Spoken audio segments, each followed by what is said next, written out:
And how is it going, everyone? Welcome to Remnants of Naezith, if that's the name. And apparently, as soon as I opened this game up, I leveled up, whatever that means, because apparently you start as I don't know if it was novice or beginner. No, I think it was another word, but whatever I was, apparently I level up to adept. Pretty weird, but sure. Apparently the icon next to my name changed, so now instead of... I don't even know what it was before, but yeah. I don't know why it didn't happen on the last stream, like when I went back to the main menu. It happened when I opened the game today, but I mean, sure, I guess now I'm an adept.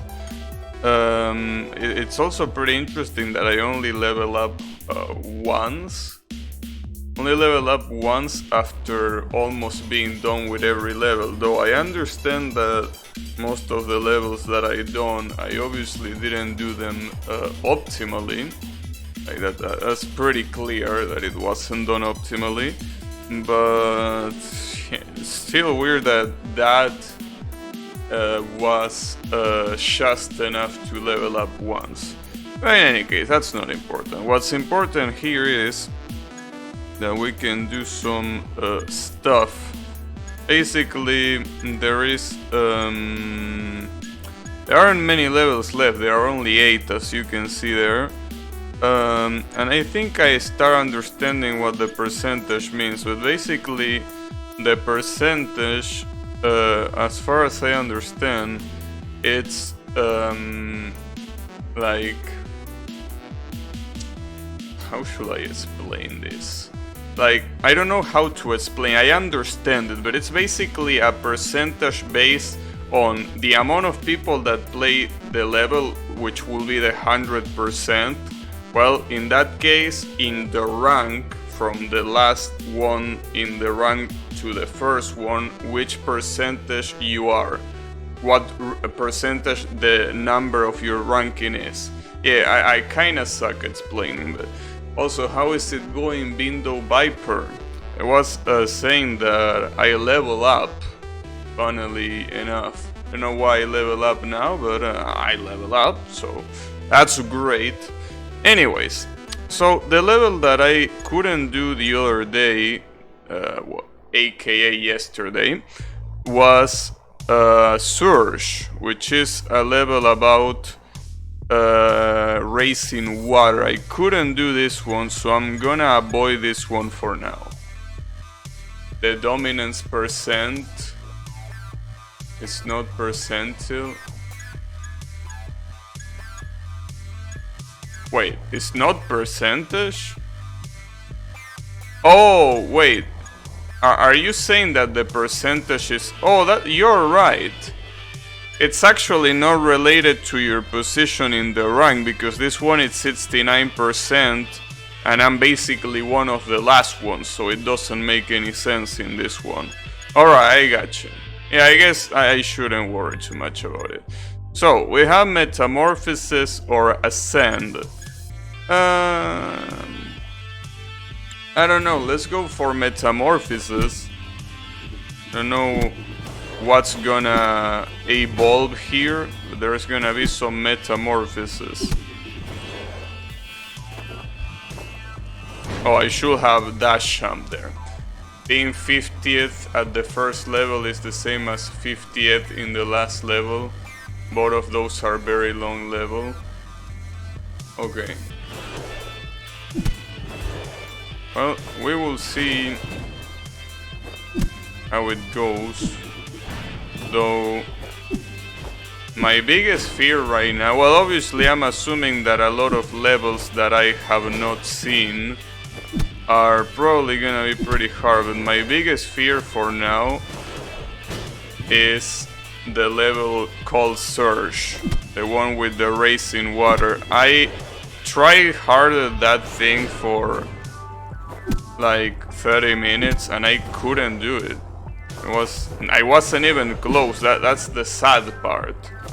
Because if I was like, if I die at the last second, I will be like, well, it sucks that I died, you know, at the last second, but whatever, right? No, I actually wasn't even close to the last second. Alright. I think I need to be here. Yeah, things like... yeah, that's enough. The good thing is that this stage gives you a lot of chilling potential, so you don't need to rush it. I think that's my problem with Surge. Surge is a stage that is all about rushing, and I can't rush. I'm not good at making decisions in a short amount of time. The 2 hardest levels are yet to come, but you already did the 3rd hardest or so. Was that the one that the other guy that came here to the chat called the gay elevator? Is that the 3rd hardest?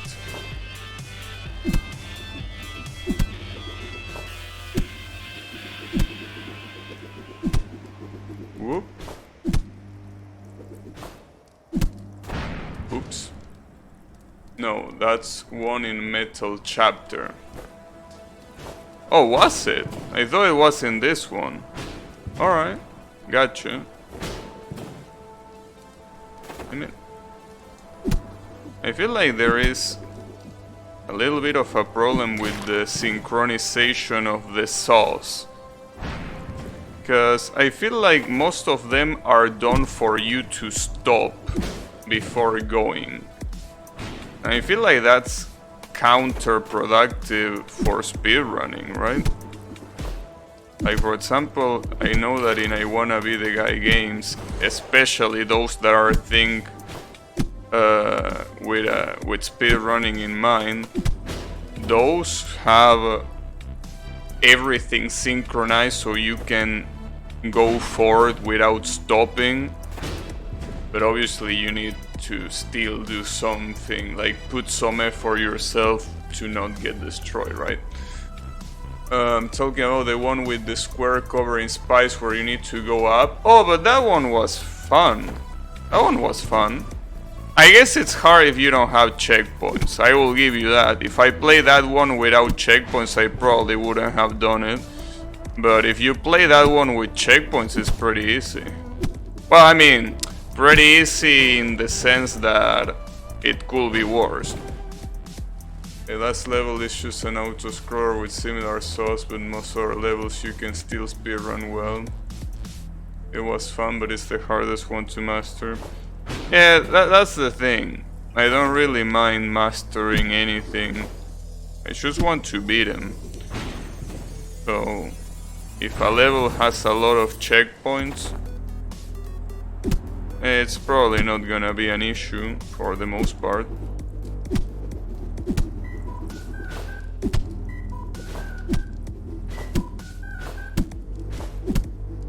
Okay, so for this one... oh, I was aiming for the checkpoint. I fucked up. I could have grabbed the ceiling too. That was my bad.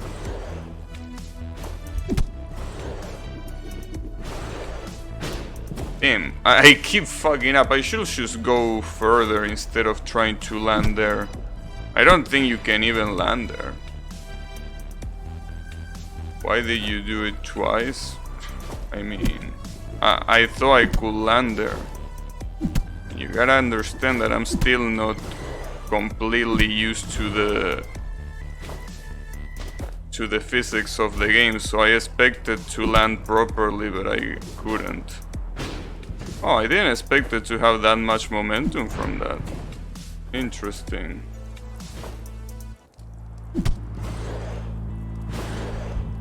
Okay, at least I'm here. There is another checkpoint there that I think I want to take. Yes. Okay. And that's a lot of blades.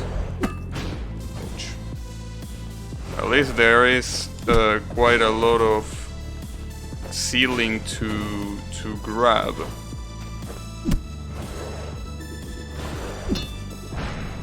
Well, except for the part of the ceiling that you can grab. Okay. Oh, there is another checkpoint in there. Oh, this has to be an enhanced jump. Gotcha.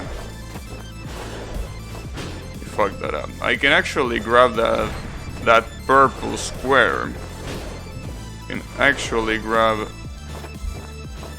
Well, I don't need to grab it, I think. For that one. Okay, that one is gonna be challenging. Now I see why a lot of these levels could be considered hard, because of course you need to do all of this in one go if you don't use checkpoints, and that will be really, really hard. I mean, obviously here I don't have to care, but if I had to do this without checkpoints, this would have been a nightmare. In fact, I think this will be a lot worse than the needle of a lot of I Wanna Be the Guy games. You know, there is some I Wanna Be the Guy games that, I mean, they are not needle oriented, right? Like, they are adventure games, and those fun games are oftentimes plagued with a lot of areas where there is a lot of spikes, which usually the fan base calls needle, right? So the interesting thing is that I feel like this will be a lot harder to do than a lot of these needle sections. Not all of them, obviously. There are some needle sections that no, I'm not doing this one. Fuck this one. Okay. Hall of Despair or Ascend. It's an interesting name. Hall of Despair. Hall of Despair is hard. Well, I mean, it has the name Despair, so I understand. So I understand how these things work. So basically, once the time runs out, you can't grab them anymore. I thought that they actually descended, but they don't descend. Ascend is long but easy with checkpoints. I see. But let's see how this one goes. I'm surprised that the shadow is not using... Oh no, it is using dash. I'm just blind. Oh, I didn't realize that you can skip to this one. Really? You missed that one? How did you miss that one? What's right there? That was... it wasn't that bad of an idea. I pressed the fucking jump button there. God damn it. The problem is that I'm used that in a lot of games that have grappling as a mechanic, that you let the grapple go when you jump, right? So here a lot of times I'm pressing the jump button trying to get off the grappling hook, but it turns out that if you do that, you basically go closer to the center where the grappling hook is grabbing, right? Which is like the opposite of what you want.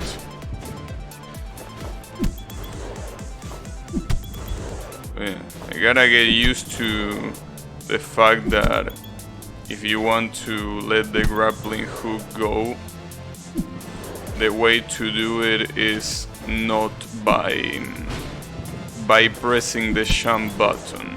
It's a bad idea. And I keep missing. Yeah, I see why this one is hard. I mean, the hardest thing about this one is actually aiming. because it's pretty easy to overestimate or underestimate the grappling hook here.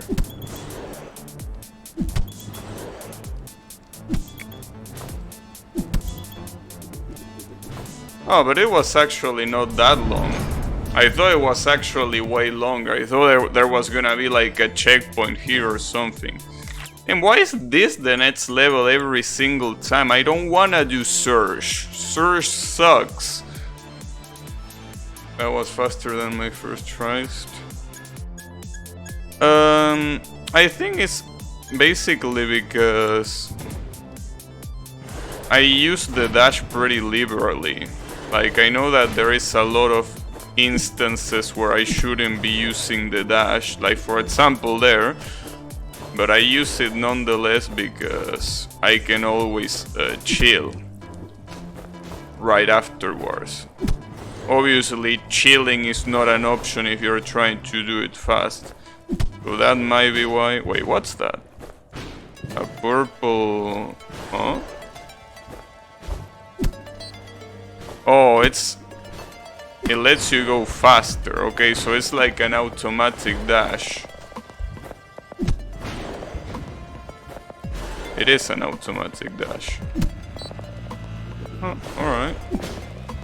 I gotta be a little bit smarter about the use. A little bit. That's too short for the grappling hook. Uh-oh. Oh, I didn't notice this. Well, even if you can grab this, aren't you... Oh, you're actually not dead. Though, you might as well be dead because of the amount of time that you take to do that. Okay. So basically, the trick of this level is to have a long grappling hook so that... Oh, wait, I can completely ignore the... In fact, isn't this a skip? Can I just do that? Wouldn't that work? It's pretty easy to get good ranks on this level. There is not a lot of competition. Interesting.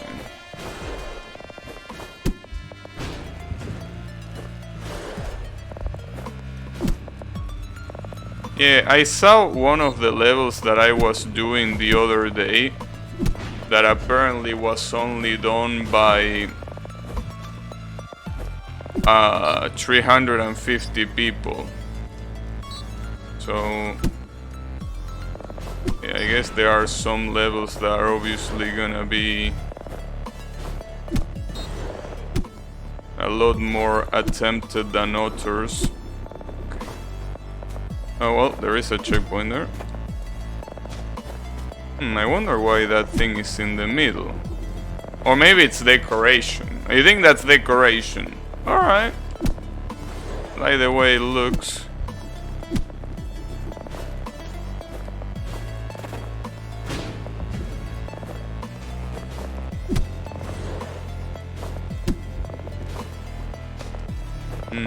There is a lot of places to go though. I gotta be a little bit careful. Okay. Wonder if it's to the left or to the... No, it is to the left. And we got a checkpoint, nice.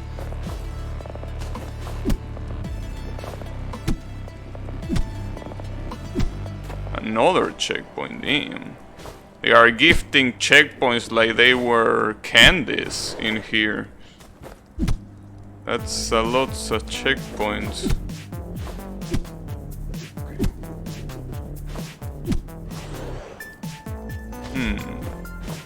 I'm assuming I have to go, yeah, to the left. Okay. Yeah, this is a long level. Yeah, the fact that it has a ton of checkpoints. Though I feel like, see, for example, this amount of checkpoints is completely unnecessary. Like, for example, that last checkpoint, right? I don't think there's really a reason to do that one. Like, that last part didn't seem that challenging to do, right? Alright, this one is called Heretic. Damn. There is no super hard places that need a lot of checkpoints. Yeah, I don't know about that one. I felt like there is a lot of parts where having a checkpoint will help a lot. And other sections like that one where having checkpoints is pretty unnecessary. But I guess it also depends on what everyone finds comfortable. So I'm assuming that with the multiple combinations in shunts and, you know, grappling and all of that, I'm pretty sure that there might be a lot of people that are more comfortable with one type of technique, and a lot of people that might be more comfortable with some other type of technique or something like that. Since obviously the movement is definitely pretty liberal. It definitely allows you to move pretty freely. That's basically one of the things that really attract me on this game, right? The way you move can be pretty different from other players, because the way the physics work with the momentum, with the double jump, with the dashes, there is a lot of things that you can do to play. Oh, I can't believe I overjumped that one. Oh, wait, I got the checkpoint nonetheless? Wow, that was complete horseshit. I'm not complaining, obviously, but that was absolute horseshit. Thankfully, I wasn't the one getting screwed, but this is the most useful checkpoint in the game. Not only useful, but I will say that it's a pretty permissive checkpoint. Alright, this one is called Ruins. Let's see what the ruins are all about. I thought we were already in the ruins though. Maybe not. Ruins is the hardest. The hardest level in the game.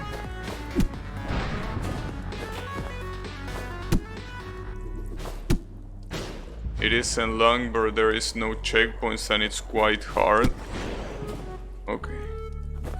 Well, I feel like it's kind of like Surge. To me, so far, well, obviously I don't know the ones that are remaining, but so far to me the hardest one has been definitely Surge. Surge, I try hard at that for more than half an hour and I still don't know what to do. I can't even get close to the end on that one. You don't need to go fast, but there's some tricky jumps. Yeah, I definitely can understand that. I think my biggest issue, and when I say my biggest issue, I mean what I find the hardest in this game, and not just in this game, but in most games, are the kind of levels that don't allow you to chill. Like those levels that you need to do it all in one go. I feel like those levels are the absolute hardest because, again, I really can't think that fast. I know that might be ironic coming from a Danmaku player, but the thing is, Danmaku is more about memorization than reacting, really. So when you play Danmaku, you don't really... You can double dash jump to the first block.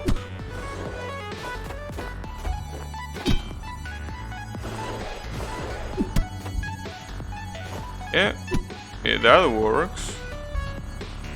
problem is, what do we do here? Because we can't really bounce. Can't really.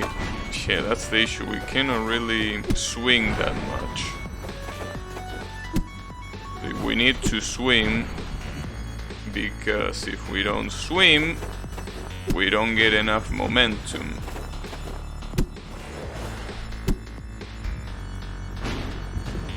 Vertical dash pull. Yeah, that's right. I always forget that the dash pull exists. Like, especially the vertical one. Alright. So basically, in order to get to the second block, you do a double jump with dashes. And then you do a vertical dash pull. Okay. Well. Yeah, but I need to get a little bit closer to the right, if that's gonna be the case.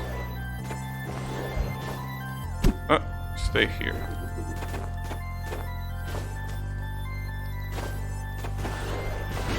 Damn it. You don't have to go left at the very start.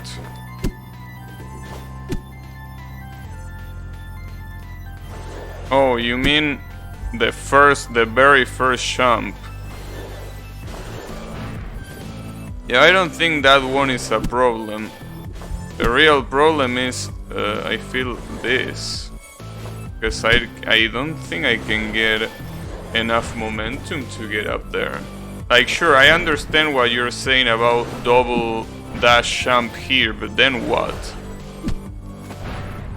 Because after that, if I use a double jump, I run out of dashes to... Well, it's not like I run out of dashes, but... It gets really hard to get to the other side.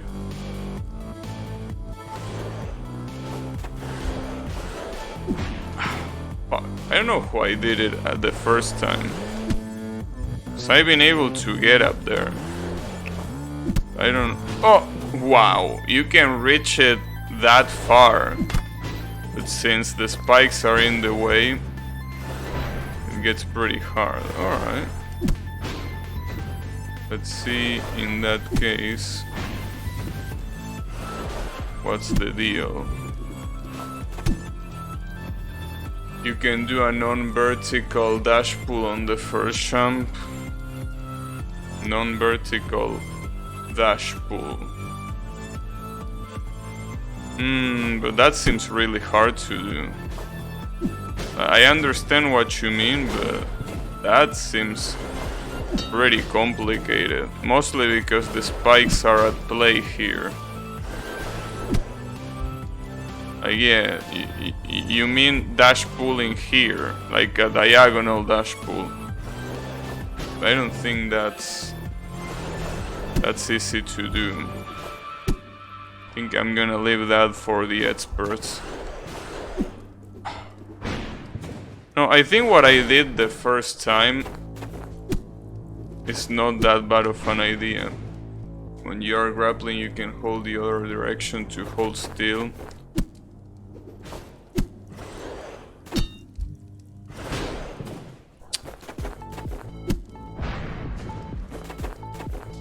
Yeah, but I think as I said, I prefer, doing that one like this. So the problem here is,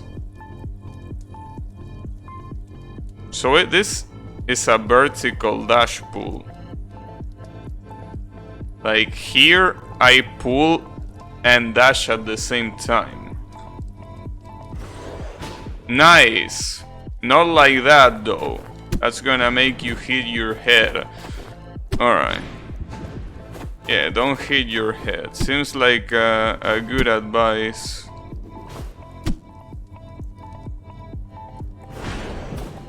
You can go a bit to the left if you want. Yeah, I think I need to. Damn it.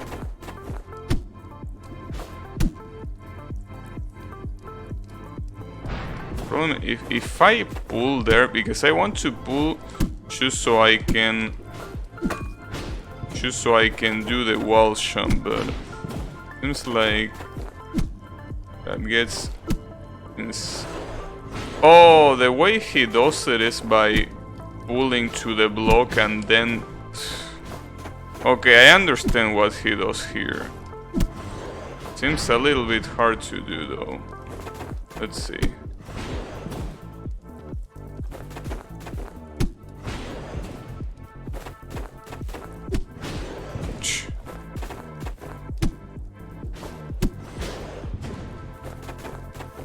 Yeah, but I guess this level is it's a good example of what I was saying, like how a lot of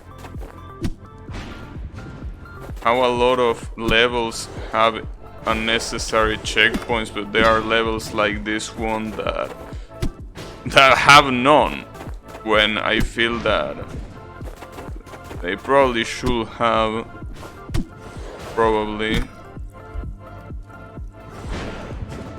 That's what I was trying to describe. Yeah, it seems a little bit complex to do though. Like, I mean, it's pretty easy to see the ghost doing it, but I don't think that's easy to do. That seems incredibly complex. It's a really specific movement here.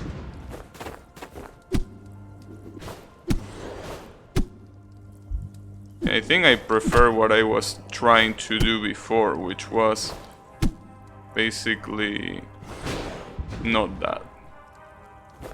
Quite a lot of people get stuck on this one. Yeah, I can definitely see that.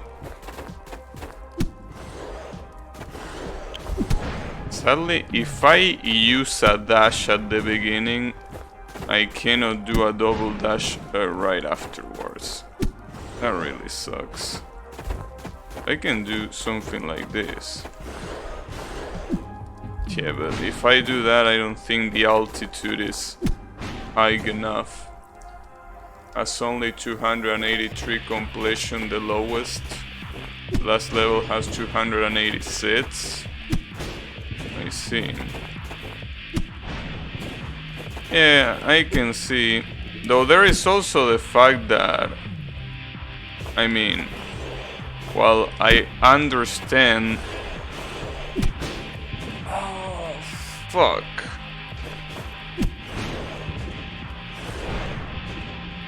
While I understand that not many people got here, you also gotta take into account that, you know, not many people own the game in the first place, right? So I think that amount of people is pretty understandable. I mean, well, I will have to see how many people I think got the first levels, just to see how many people actually own and play the game at least once. But it doesn't seem like there are that much. I think like 15k have completed the first level. Yeah, that's what I mean. Like, the pool is not really that big. So I think something like 300, yes, it's a small amount. Like, in the absolute sense, it's a small amount. But I think the difference here is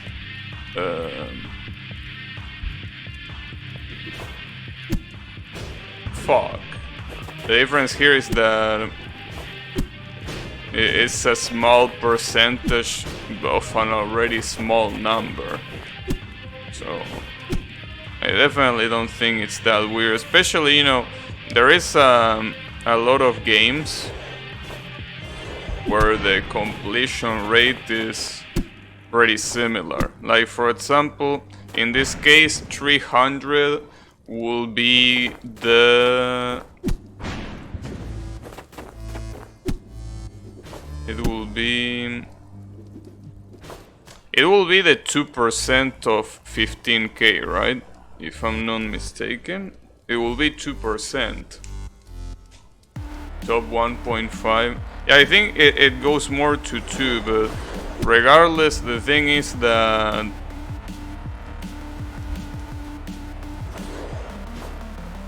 and wait, where the fuck?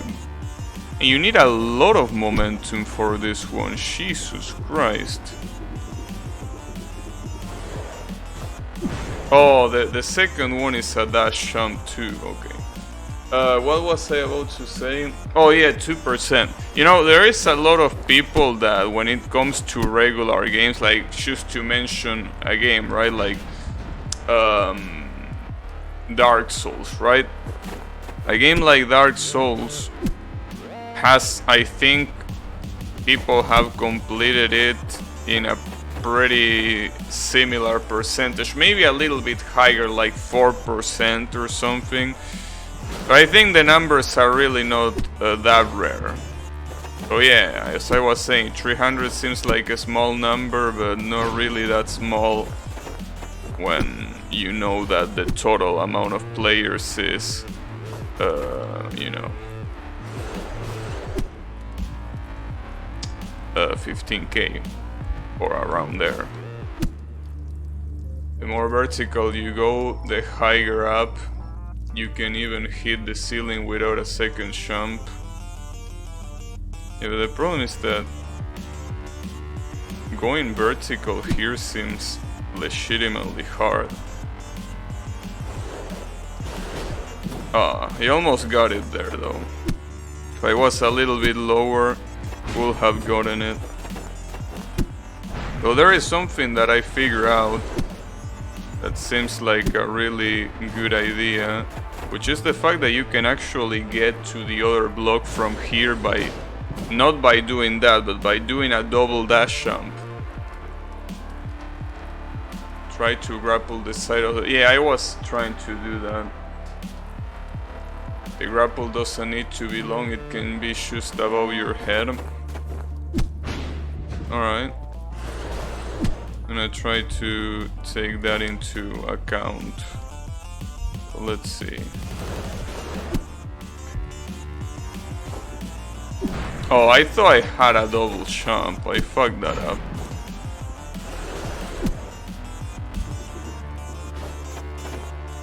Stay up there. Okay.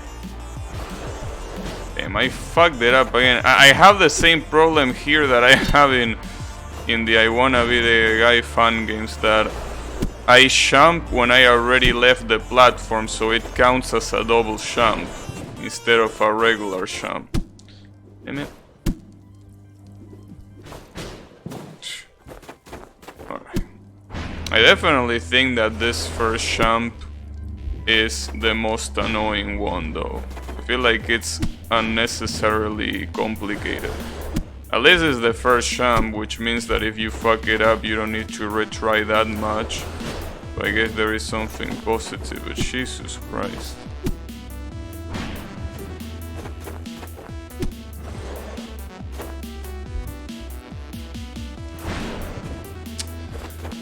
Damn it!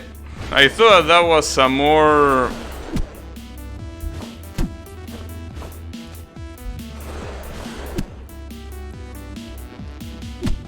more reliable strategy. Okay, so for this one, the problem is that I'm pretty sure that there I'm gonna get fucked by the spikes, probably,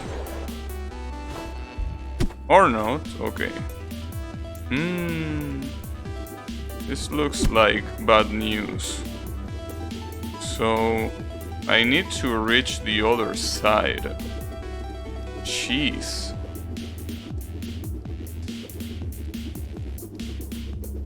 Less left than that. Let me see.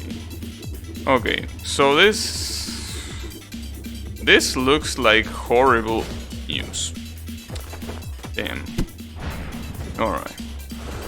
So I guess I can't stay for that long if I'm gonna move that violently towards the center, but whatever.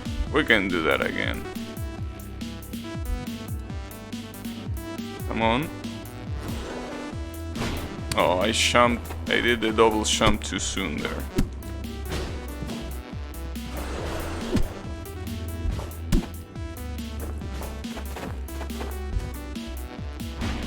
Really? That one also hit you. Man. This guy is supposed to have the power of a dragon, but he touches a crystal even a little bit and he explodes.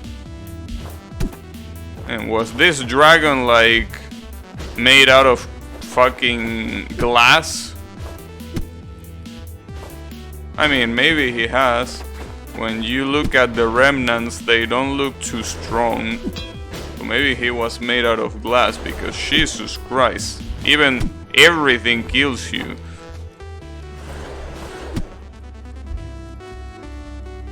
Alright. So let's see. Really depends on how you do that first jump. Yeah, I can see now what you mean by this level being hard, though. You know, I feel like, honestly, I already have the strategy for this level, but I need more execution. But my real problem is this one. And since you are here, I really want to hear what I'm supposed to do on this one, because for the other one, yes, it's a little bit hard, but I know what to do. This one, I have no clue what to do. Like, I have no clue, and I'm trying to follow what the ghost is doing, and I can't. I just can't do what the ghost is doing. Do a dash pull on that side on the right. Oh, like that. I think my problem here is that I'm paying too much attention to... Yeah, the star, this one.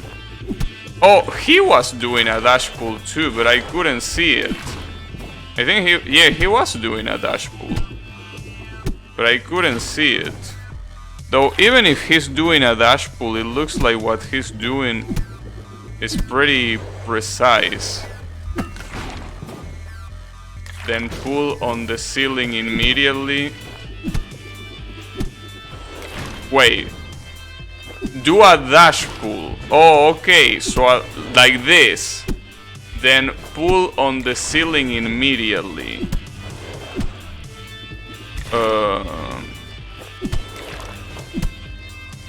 Probably not like that. Okay. I think I understand what you mean. Pull on the ceiling immediately. Like that? Then go left and hit a long grapple and dash through it. The problem is that you say pull on the ceiling immediately like that, but doesn't that completely destroy all of my momentum if I do that? Or do you mean something else? That's a swing.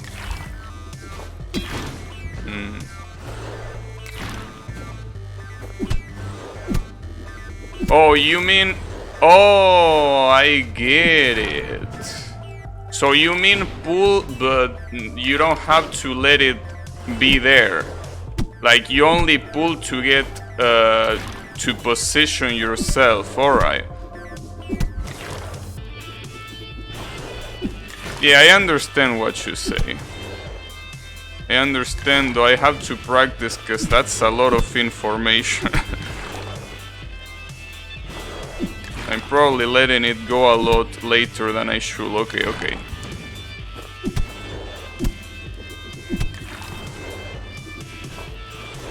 I need more speed at the end. Alright. Yeah.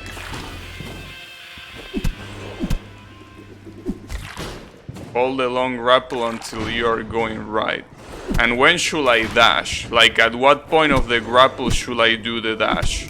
At the beginning? I think it is at the beginning, right? To go faster? It looks like it should be at the beginning.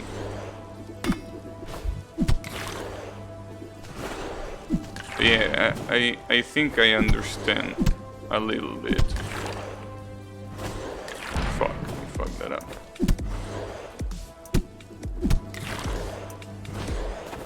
Damn it, I keep jumping there when I should not jump. Oh, I needed one more dash there. I didn't have it. That's the furthest I got yet.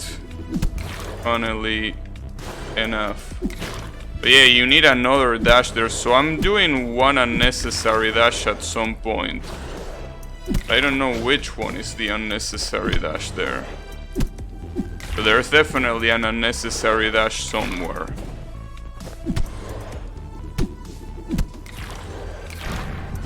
Let's see.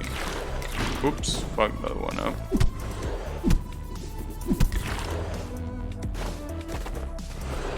It's better if you pull the ceiling after the dash pull. Oh, I get it. Yeah, because you go way faster. Okay, gotcha. Yeah, sorry. The problem is that I'm not used to the term, so when you say pull and stuff, I forget what it means. Oh no. Oh, there we go. Damn, I didn't even see what my time was because I was spamming jump. God damn it, wait, I want to see that. Let me see that. Where was it? What was it? Surge. This one. Well, 333. Well, it's something. Thanks. Thanks, really appreciate the help there, because I honestly had no idea what to do on this one. It seemed impossible to me. But it makes sense when you know the strategy. So, yeah.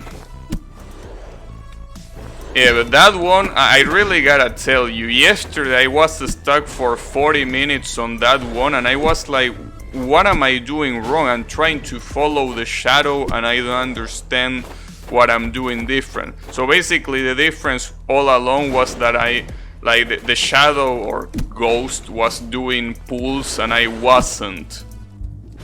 That's the difference. Interesting. I guess I'm definitely underrating pulls here. I should be using them a lot more. Well, obviously in the proper in the proper time, at the proper time. So let's see. So for this one has to be a lot of momentum for sure. But the problem is that I think I already don't have that momentum. Let's see. Well, that definitely is not gonna work there. Damn it. It's like a pretty interesting jump. Let's see what he does. Oh, he doesn't even use dash. He just jumps casually. Alright. Oops, did it too high. Alright, that makes more sense. That definitely makes more sense. Let's see. Okay, so I'm grabbing this one and yeah, that jump seems to be pretty specific. Not saying that it's particularly hard, but it's really, really specific.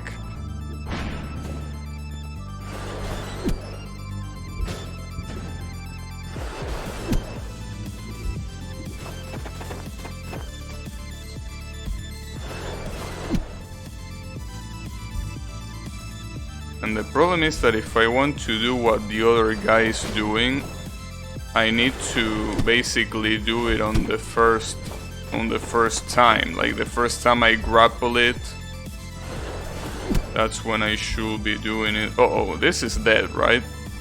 I think this is dead if I keep going right. Yeah, it was dead. Oops. It's alright, bro. Don't worry about it.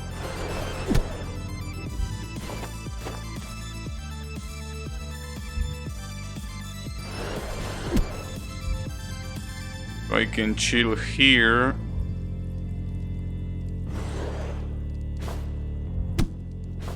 Damn it.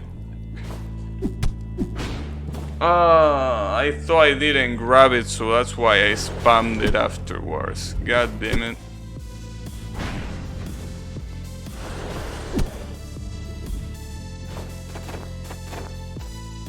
I wonder if this one is gonna take me 40 minutes like the other one.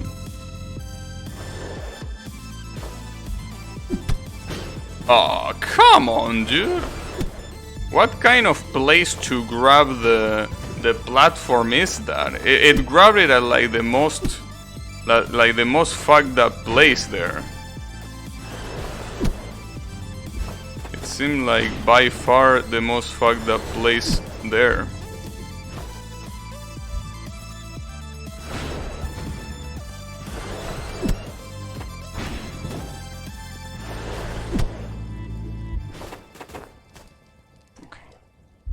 So unlucky, yeah, I guess. Though the thing here is, it really seems like it makes sense that this might be the hardest level, because it looks like absolutely every jump in the level is hard. Like, it's not like there is an area where you can chill. Well, I mean, in the sense that there is not a jump where you can do it normally without thinking. Seems like every jump requires a lot of time to just think how to do it and then obviously execute it well. And the same shit happened. God damn it, it's grabbing it from the other side. I don't want to grab it from the other side. It just keeps on happening. And the same shit happened there. God damn it. Problem is that I'm grabbing it too high. So when I'm grabbing it high, the grappling hook goes down and it grabs it from above. That one would have been a good one if I had let go the grappling hook sooner. Need to let it go a lot sooner than that. Oh, need to...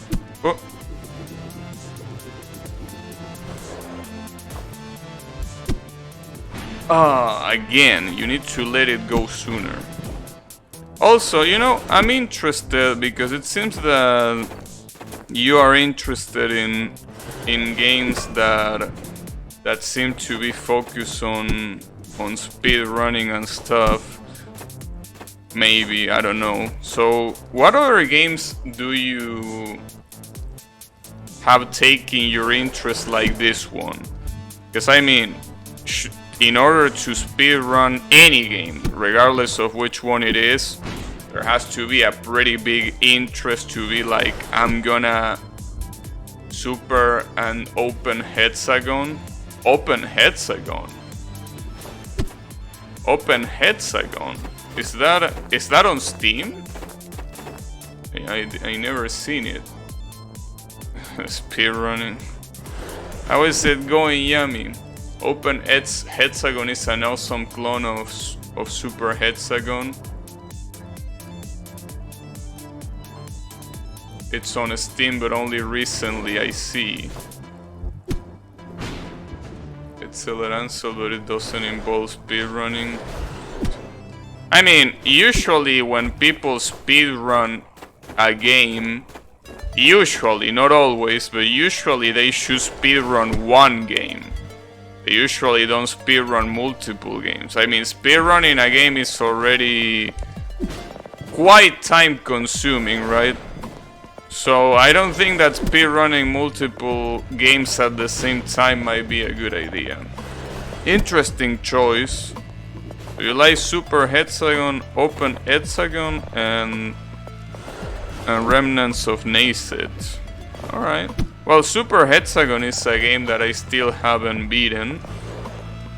So I will play that one eventually. boy. And what do I do here?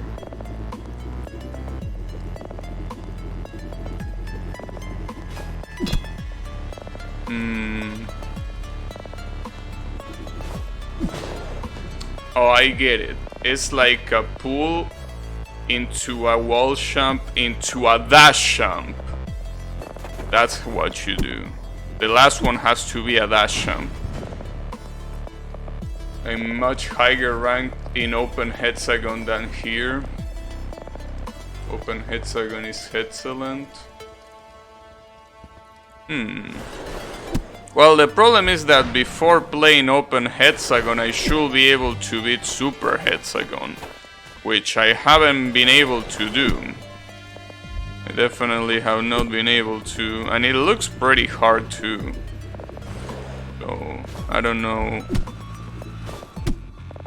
if I will be... Oh, almost got it. I don't know if I will be able to get it. Especially because, believe it or not, it seems that my eyes are pretty sensitive, right? So when you have stuff like super hexagon, it becomes pretty hard to do much about, because my eyes get tired pretty quickly. Not only they get tired pretty quickly, but it's also hard for me to keep up. Playing open hexagon makes you improve like fire. Pretty interesting. Didn't know that super hexagon had that much attention as a game. Like, only recently I found out that some of my viewers were into super hexagon, and I'm like, wow, really? I still think the C up down pattern in the white and black hyper hexagon stage is bullshit.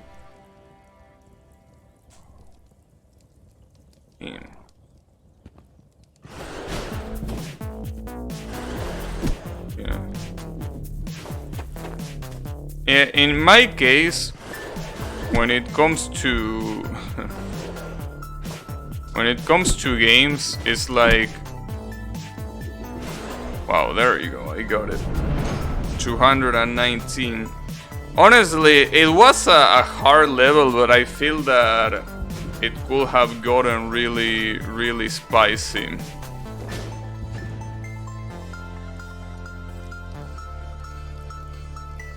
Was pretty good, thanks.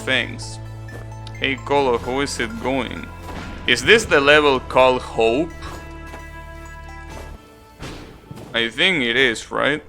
There is a level called Hope, and I think it's this one.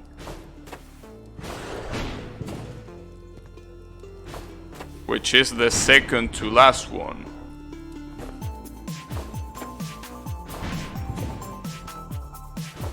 The last one, I don't remember the name, but this level Hope can be very frustrating. Hey, but what about Hope? Where is the hope? So it was gonna give me hope, not shatter it. Damn it.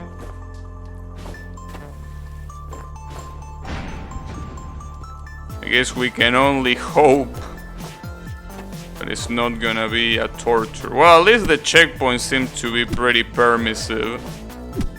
So there is that. Yeah, the checkpoints are definitely pretty permissive.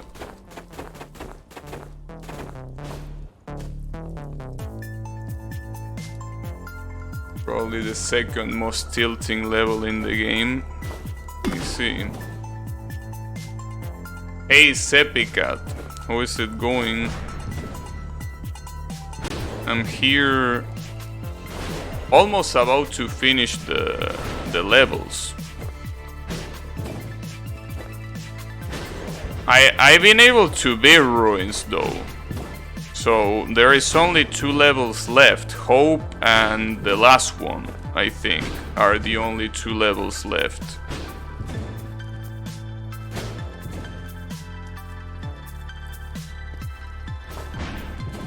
How do I do this one?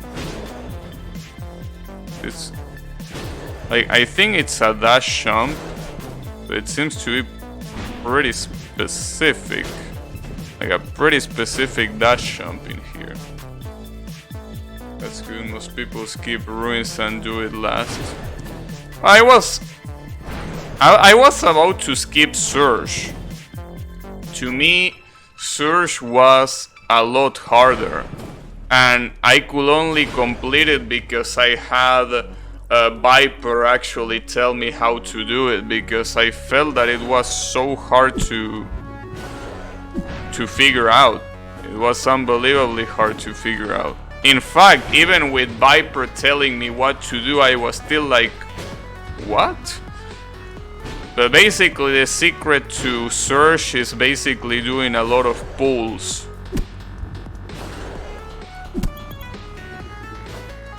Oh, okay, I should have dashed there. Should have done a dash at the end. I didn't expect it to be that far away. It was a close day. It was kind of a close day.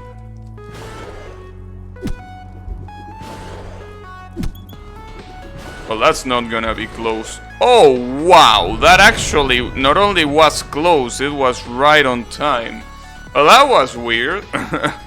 Look at how, like, you can see the trajectory and how close it was to being at that. The big secret of beating most of this game is doing a lot of pulls. Yeah, I can probably agree with that. Okay, so this is the last level apparently. Wow, and this is already looking pretty fucked up. Jesus Christ, alright. Okay, so this is how it's gonna be. Sadly, it's one of those levels that don't give you a break. This level, Chamber, is the first most tilting level in the game. The worst level in the game. Well, I mean, it's the last one. So I can imagine that it being the last level, it's supposed to be a pretty hard experience for sure. Yeah, I can see that.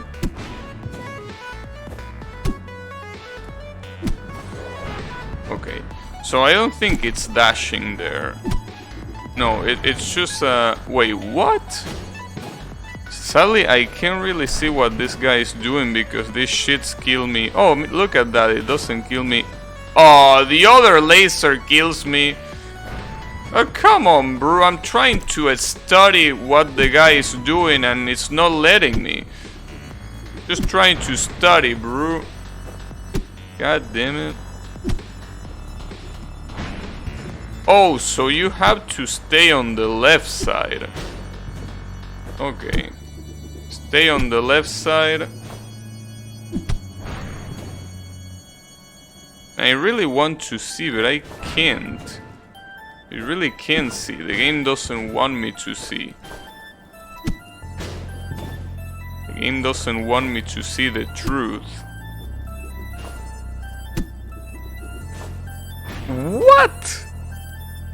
And that's ridiculous. That's absolutely ridiculous. Like, are you seeing this shit? Though I think, look, I can chill here, right, without dying? Okay, I actually can.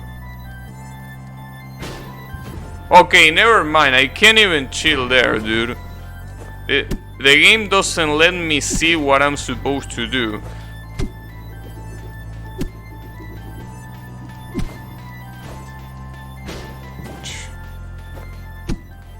The problem is that this is pretty much all memorization. So now I can see why you say that this is the worst level in the game. Like, now I think I understand. Most of the ghosts will do the same thing. Yeah, the problem is that I can't even see what they do because the level kills me. So it's too bad that I cannot even study the level because the game doesn't let me. Well, I guess it is supposed to be the trial and error level after all.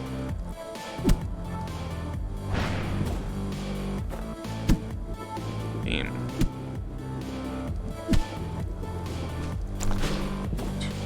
Having to remember everything becomes really a problem, because I don't think you had to do anything like that, like this, in any other level, right? Like, I don't think a single level made you memorize. I mean, I understand that when you are speed running, you memorize. But this one, even if you're not speedrunning, you need to memorize this one. Alright. I mean, as I said, it makes sense. It's the last level, but Jesus Christ. It's unbelievably fucked up. Unbelievably fucked up. Damn, I went all the way. But you can actually do this. I mean, you don't need to grab the... You don't need to grab the block as the ghost is doing. You can just do a normal double jump and you get there.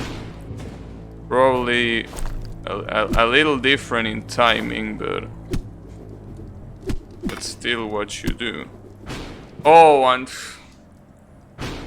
Alright. It is gonna be a challenging one.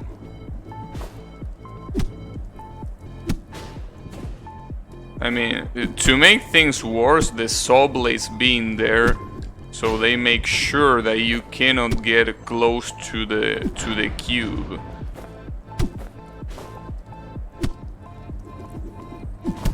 Definitely make sure of that.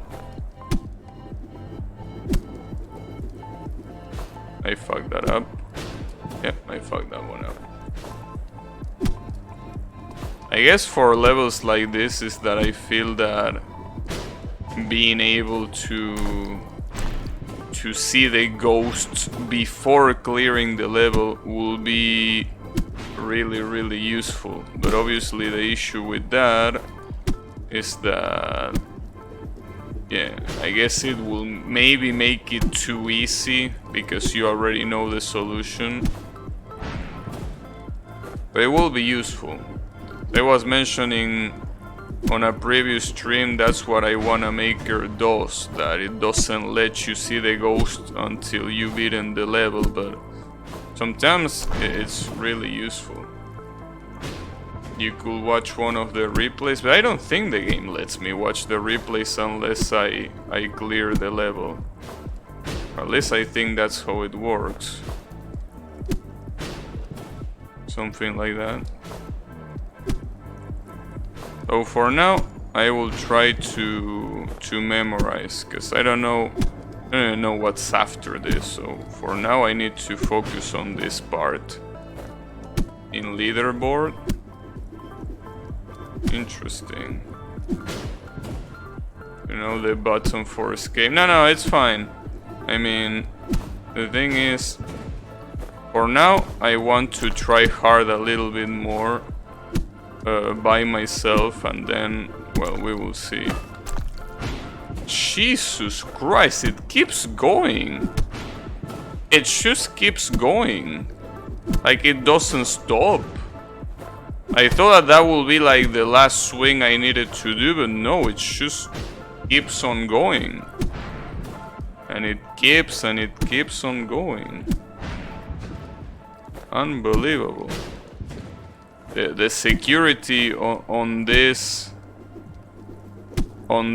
remnant was really tight.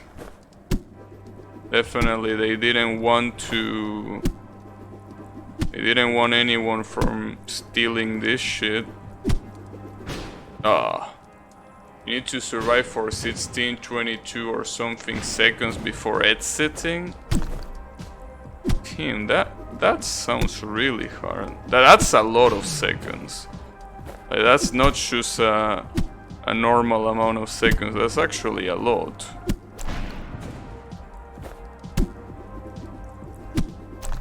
Unbelievable. That really is a lot. Well, the real question is, how much am I gonna get stuck here? Because I feel like this level is absolutely busted. The nice thing is that the pattern you follow repeats. Oh, so I'm basically doing the same thing until it eventually decides to stop. So you need to learn like 8 seconds and do it 3 times. Okay. That seems a little bit better. Still a pain in the ass, obviously. But a little bit better. A little bit.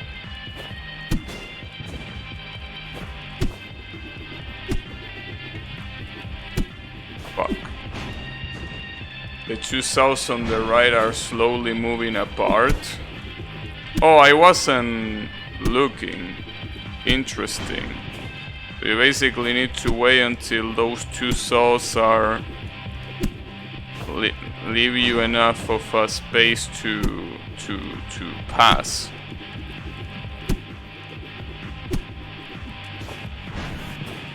Damn it! I always fuck it up on that one.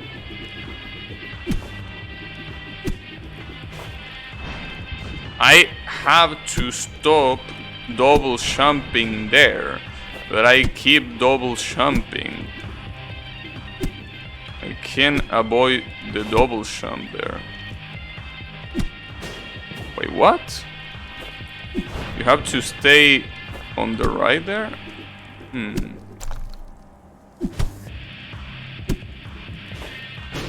Now, I have a better question though. Like, a pretty interesting question. Because that will depend on how much I might consider try hard this game or not. This level. My question is, are there checkpoints on this level? That's my biggest question. And depending on the answer, I don't know. Depending on the answer, I will have to decide.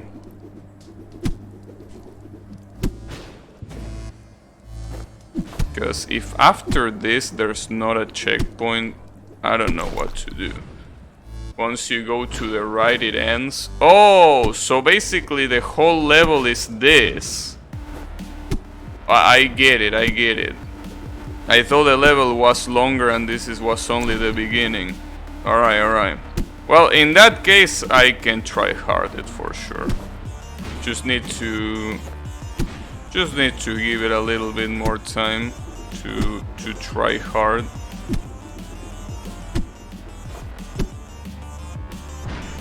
Damn it. But yeah, I can tell that this one is gonna take some time. It's interesting though that people have struggled more with ruins than with this one, because I understand ruins being hard, but I feel like if I compare it to this one, I don't know, this one looks way harder to me. Maybe it's because a lot of people that did this one really didn't bother with ruins. Like, they skipped it, and since this is the last level, they were like, ah, whatever, I'm not gonna do ruins. I don't need to, I already beat the game, right? Maybe something like that. I guess it will make sense. I mean, if you see the credit sequence, unless you really want to 100% the game, or you want to, you know, play all the levels, I guess you wouldn't go through the trouble of beating an additional level, right? Damn it. Well, the real question here, I mean, sure, this is pretty hard and everything, but the real question is, what will I do after this game? There is a lot of things that I could do, but I don't know. It becomes a problem. You know, it's becoming increasingly hard for me. I mean, it already is becoming increasingly hard for a long time now to decide what game to play. You know, it's becoming a problem. Like, it really is becoming a problem not knowing which game I want to play. And I really don't know. Like, sometimes I just can't decide. Also, let me, because, you know, it's getting hot in here. No, for real, it is getting a little bit hot, so let me... Okay. Let me do that.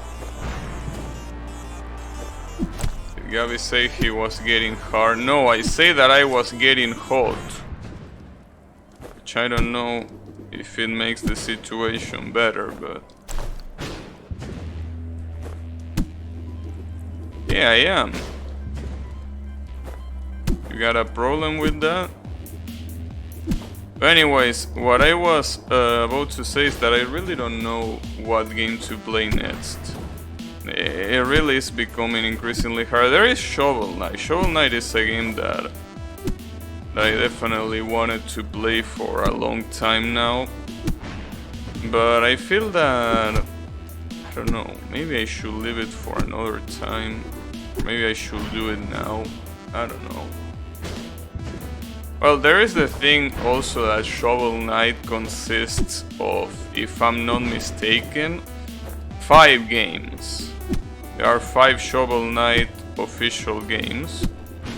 And obviously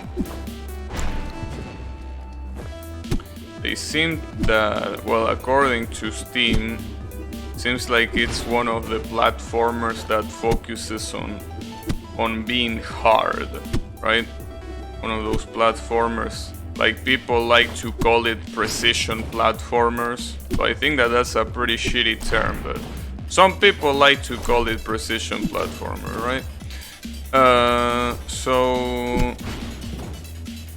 I wonder if that should be the next one or not. There's also the thing that maybe I could leave it for a point where I want to try hard a platforming game. And considering that this is also a platforming game, I don't know if I want to play them both like that, right?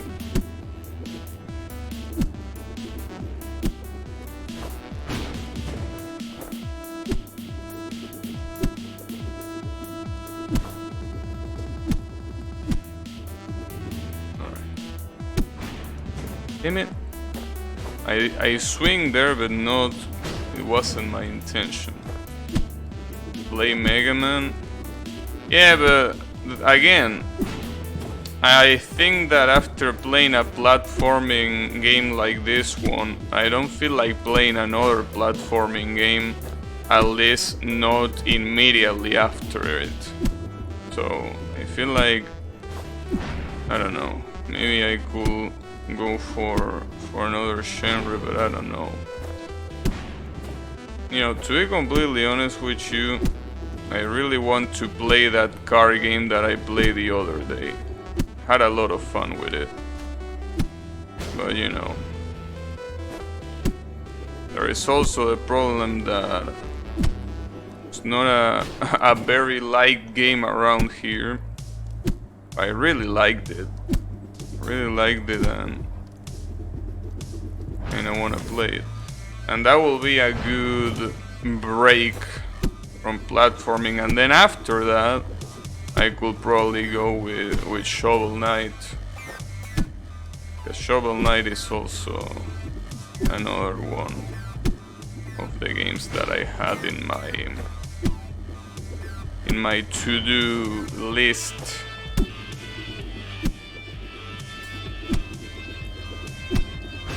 I wonder how hard they are. And also, Shovel Knight, I think it's a lot harder than I remember, right? Because Shovel Knight is one of those games that has been out for a long time, but I never played. And in fact, you know, it's pretty funny because Shovel Knight is a character that has been a cameo in so many games that are not Shovel Knight, obviously. That at some point, and I'm not kidding, at some point I thought that Castle Crashers was Shovel Knight. And I was like, I don't like this. Like, Castle Crashers is a beat 'em up, right? And I'm like, yeah, I don't really feel like playing this game, you know? I don't know why so many people like it so much. And then I realized that was not Shovel Knight, that was Castle Crashers. And I'm like, oh. And it's pretty funny because Shovel Knight is it's a game that is well, the character of the game is present in other games like Rivals of Either, Smash Bros even, and there are a lot more than now I don't remember, but it's present in a lot of games. I thought the same. Yeah, but that's, you know why I think we both thought the same? So here's the thing, right? This was a long time ago, so you probably don't remember, right? But at one time we were at Ness' house, right? And we were watching random shit on YouTube, and one of those random shits was a YouTube trailer for Shovel Knight in Castle Crashers as a download character. I think ever since that time we both thought that Castle Crasher and Shovel Knight were the same thing because we never saw Shovel Knight before. You know what you're going to say? Yeah, I guess that was a traumatic experience, right? That was a traumatic experience. It was like, damn, this is Shovel Knight, it doesn't look too good. I mean, I'm not trying to talk shit about Castle Crashers. Well, no, actually, that's exactly what I wanted to say. You keep comparing garbage to something completely different like that car. I'm not comparing it. I'm just listing the games that I want to play. Obviously, they have nothing to do with each other, but I want to play them still. We also play Castle Crashers together. Not me though. I don't think I play Castle Crashers. But maybe you play Castle Crashers. And again, there is a lot of times when, well, you were playing in the dining room, I was like in the you know, in the bedroom playing some other shit like Tenkaichi, right? Or fighting games. It might have been the same night we did play it. Again, you played it probably. I didn't. I don't remember playing that game. There is one game that we played though that is similar to Castle Crashers that is called Dragon's Crown. I say similar because it's the same genre, not that it's similar in any other aspect. But the one that I remember playing one night, like we were all playing it, was Dragon's Crown. I was the swordsman. That it ended up being the shittiest character in the game, but I picked it because I was a swordsman in Ragnarok Online, so I was like, yeah, I have to be a swordsman here too. Turns out the character was fucking trash. Well, probably it's not trash, but it's definitely not easy to use as you would expect from a fucking swordman, you know?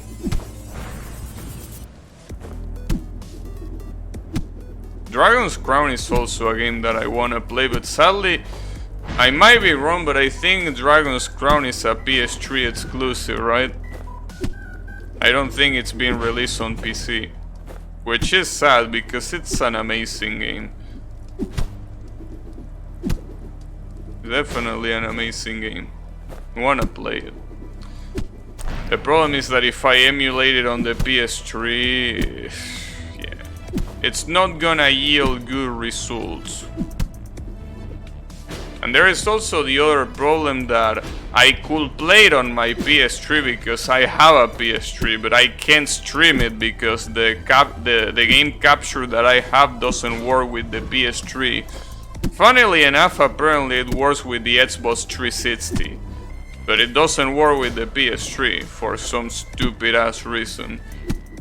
So yeah, I can't. At least it works with the PS4 though, so there is that. Fuck.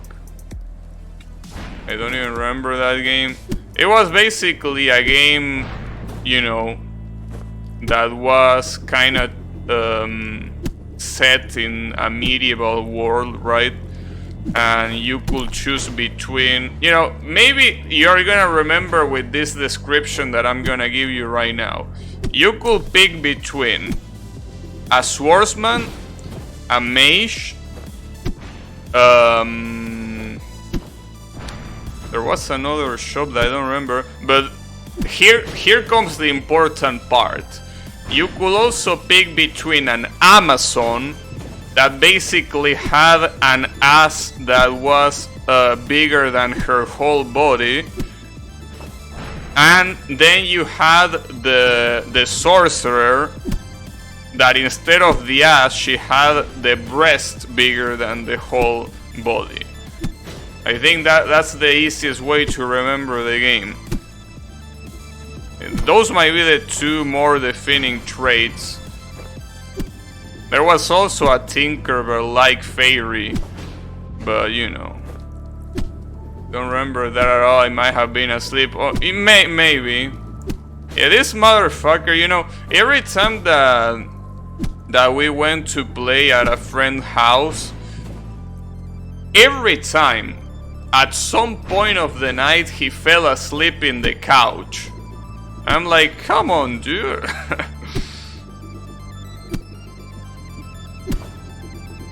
You know, it's fine. It is what it is. At the very least, he takes care of his sleep. So nice listening to Gabby and Nico reminiscence about their orgies.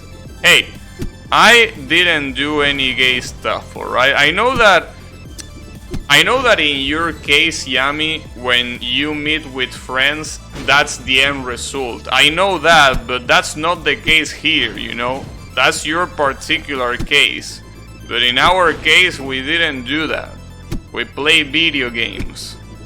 Yeah, I know that that's a concept that might be a little bit foreigner to you, but yeah, that's what we do. We play video games.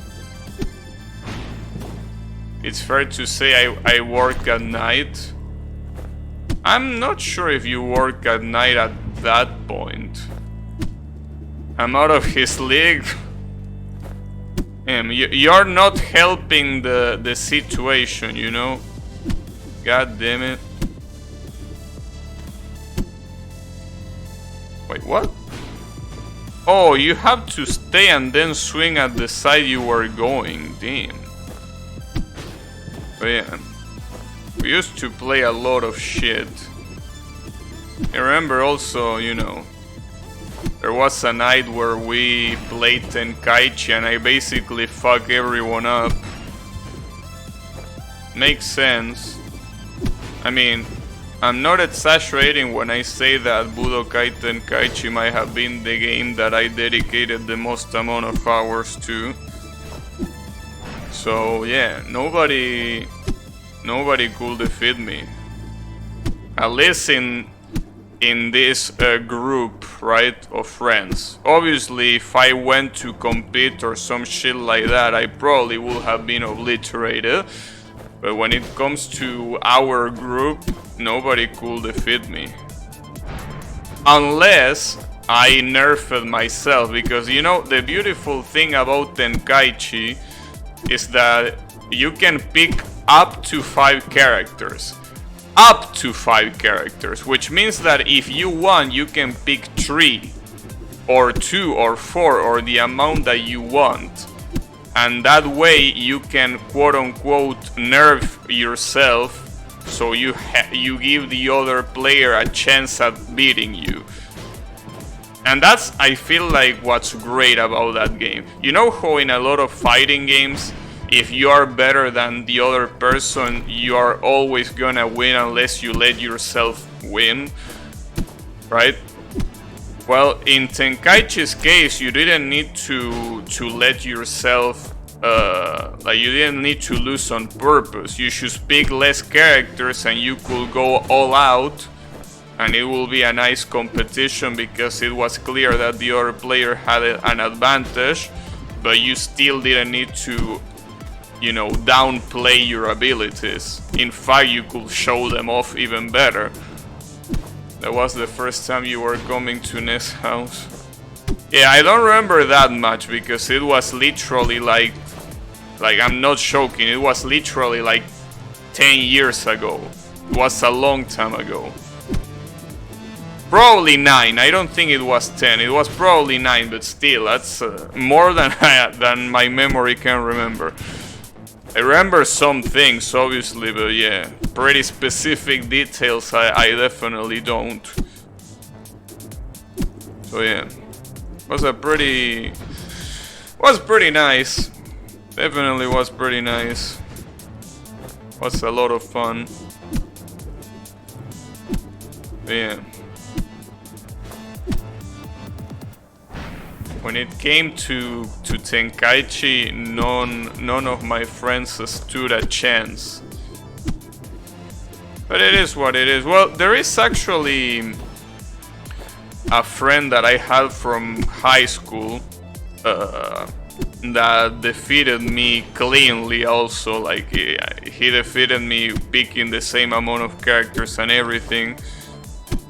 But it was basically at a time where, you know, didn't really care that much, and also he had a lot of practice with, well, I don't know if a lot of practice, but he definitely played before, like, to have a little bit of practice at least. So he defeated me. I have no excuse, he defeated me clean.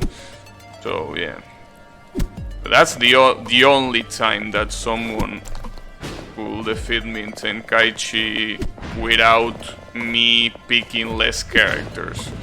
And I felt pretty disappointed in myself because I'm like, wow, am I really losing to this sorry ass strategy? But you know, Tenkaichi, just like many arena fighters, is broken as shit, right?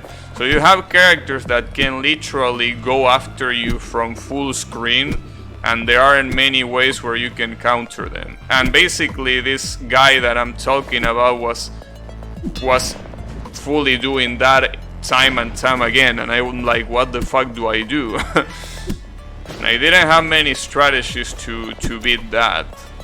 So he fucked me up. I also don't know anything about who is top tier or low tier in that game, right?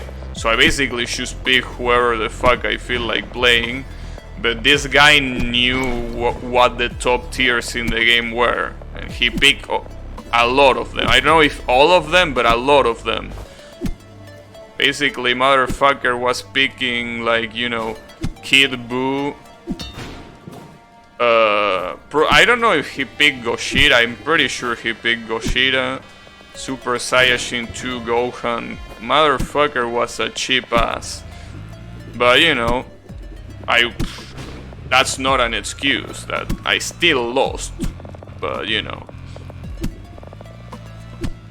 it was basically a play style that I wasn't really used to. Like someone being that much of a cheap motherfucker. Yeah, Goshida was definitely top tier. You know, ironically enough, I know that this might sound like a joke, but there is a lot of people that say that Mr. Satan is top tier. And the reason for it being top tier is, remember that special where he gives you a bomb? That special is unblockable and unavoidable. So I'm pretty sure that someone can spam that special, charge key, and spam it again until you're dead and you can't do anything about it. So I think Mr. Satan might be broken, but at that time we didn't know it, so Basically, we thought that Mr. Satan was the show character because everything else about him is complete trash.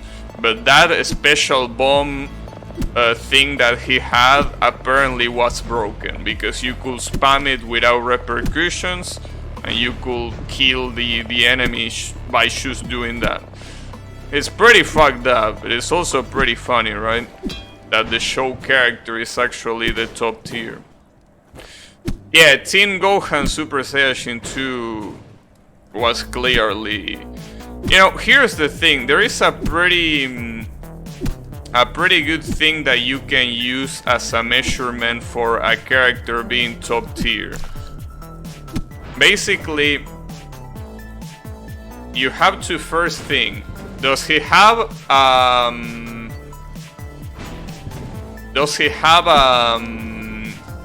2-meter special? Does he have an unblockable special? Is he fast on his punches? Is he fast on the way he flies? If all of those answers are yes, then you're most likely top tier. Mr. Satan is called Hercule. Yeah, but I couldn't give less of a shit about what the USA calls anime characters. So, you know, I'm gonna call it Mr. Satan. I mean, it's kind of like Super Saiyajin. Yes, I know that in the USA it's Super Saiyan. I don't give a shit. I'm gonna call it Super Saiyajin. I mean, and in English, a planet like Namekuseishin, they call it Namek. Though I think that one is a better translation, but you know, also easier to say as well. But yeah, there is a lot of things that I definitely won't say in English because I think it's complete trash. And Mr. Satan is one of them. There is no reason to call that character Hercule. And that's because the USA at that time, they were extreme Puritans. So basically having a character called Satan will be like, what? Not in my Christian television.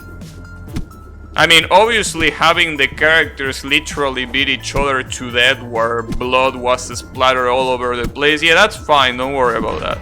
But a character called Satan? Shit, no. The worst part is that the character called Satan is a show character. He's literally a big mouth that likes to talk shit, but is the weaker in the series, right? The weakest, I mean, in the series. So it's not even like an actual devil that had satanic reference. No, it was just a guy called Satan. And motherfuckers in the USA were like, no, this is too much for the kids. Well, alright. They called Taiki. Yeah, I know. I also know about that one. Sadly, I know about that one too. But yeah, you know, the USA and having stupid decisions in regards to media has been a problem that they had since the conception of media, of digital media. And I'm pretty sure that before digital media it was also a problem. By the way, there was a devil. Yeah, I know. Dabura. And I guess Akuman too, from Dragon Ball. Yeah. You had those were literal devils, but they were fine. Yeah, sure. Who is he called? Dabura? Yeah, well, why not? Oh, he's a devil? So what? Yeah, you know, USA, when it comes to localization, it fucking sucks. But you know, what can you do, right? Nowadays, that's the least of their problems, so... But yeah, it's pretty funny. I will never forget the fact that when they commercialized Pokemon in the USA, basically there was an episode where Ash was, I think it was Ash, it was eating a rice ball, and they replaced it with a hamburger because no, that's too foreigner. We can't have people know that there are different cultures around the world because America #1. So having that into account, they obviously changed the names of the characters, so someone called Kazumi had to be called Misty because Kazumi, what's that? I mean, technically it's not a bad translation in the sense that yes, Kazumi means mist, so calling her Misty, it makes sense. It's still trash because it's a proper name. You don't translate proper names. Like, that's the reason why they are proper. They are not real words, they are names. So yeah, but whatever. They didn't let James have... Yeah, I also remember that one. The Safari episode was cancelled for having guns in the USA.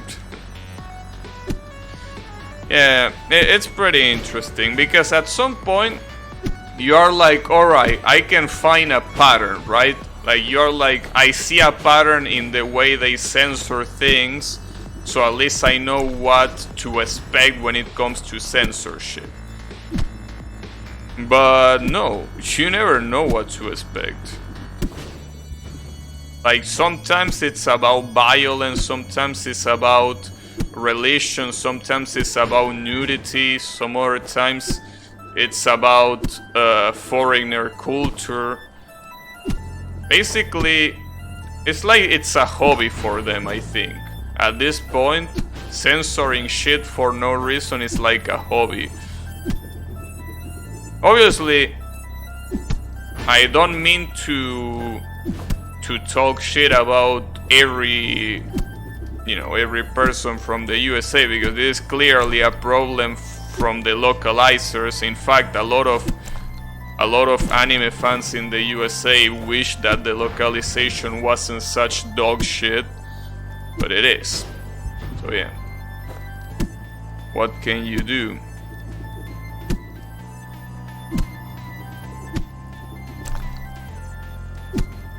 Oh, fuck me. But yeah, it is what it is. There is also the fact that I'm pretty sure that when it comes to the openings, there is a lot of openings of different anime that in the USA they weren't there because, you know, I don't know why actually, because if it's because you don't want it to be in Japanese, just do what every other country did, which is singing the opening in your own language. But no, sometimes that's probably too much work. That happened with Dragon Ball, which is the fucked up thing, with a lot of other anime as well, but yeah. It is what it is. But you know, the good thing is that in Latin America, that shit is not that bad. It's still bad in some circumstances. I mean, in some circumstances you won't get a localization at all. But you know. Wow, I still get hit there. What a piece of trash. Have you ever seen the Dragon Ball Z? Yeah, I saw it. I saw it. I saw the French. Yeah, obviously that's basically like two opposites of the same problem, right? Not putting an anime opening, so instead, you know, you invent one of your own. The problem is that you invent an opening that has nothing to do with the whole idea of the show, and it ends up being a fucking parody. But yeah. And again, I think that tends to happen in in countries that, I don't know, tend to be overly nationalist, I think. I think France is also a pretty nationalist country, if I'm not mistaken. Obviously, we don't even need to think about the USA there, because we already know. But yeah.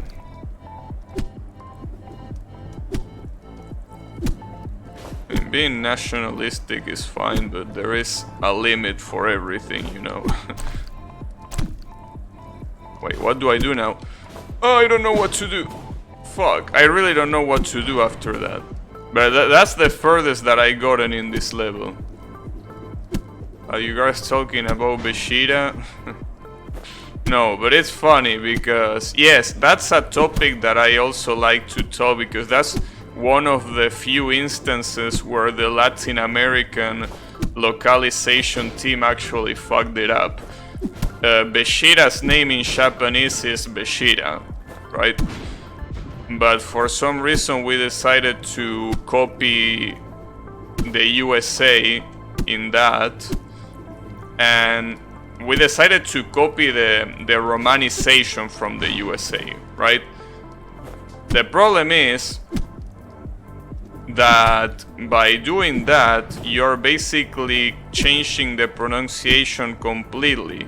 So it's not Beshida, it's Vegeta, which is completely stupid, because there is no reason to call a character that is supposed to be called Beshida as that. And the worst part is that that's pretty much the only character where that happened. It's so bizarre, because all of the other characters were more or less, you know,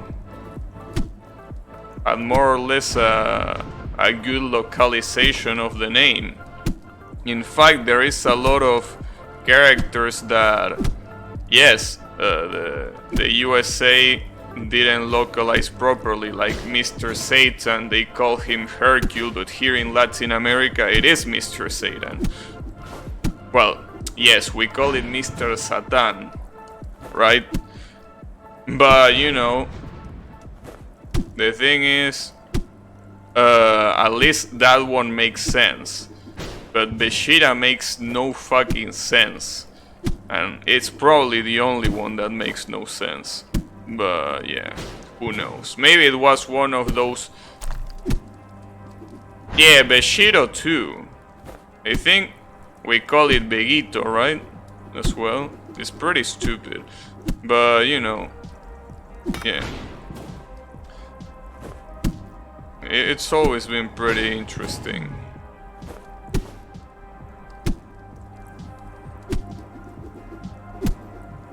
But then you have some other characters like Piccolo, right? Piccolo in English is Piccolo, with like an L sound, right? In Japanese, obviously, since they don't differentiate between the L sound and the R, they say Piccolo. And maybe it's supposed to be with an L instead. But in Spanish we also call it Piccolo, like the Japanese one. So there is a lot of inconsistencies, right? Like, for some things we use the English localization. For some other things we straight up use the Japanese one. So it's weird.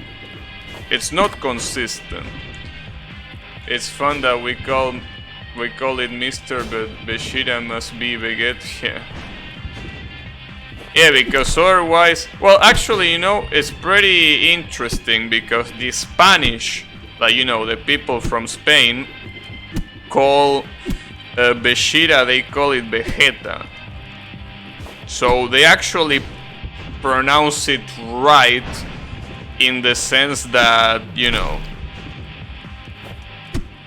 they at least are consistent with the shitty pronunciation, instead of doing it like us, that we don't even pronounce our mispronunciation properly. It's funny. I don't know. Sometimes I wonder how it is to work in a localization team. It must be a lot of fun to fuck it up like that and be like, oops, my bad. Is that gonna stay like that? And then you realize that yes, it is gonna stay like that and you get on. But yeah, what can you do? It is what it is.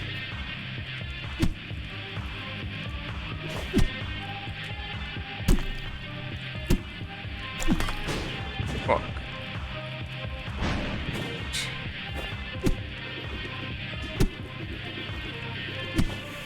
God damn it.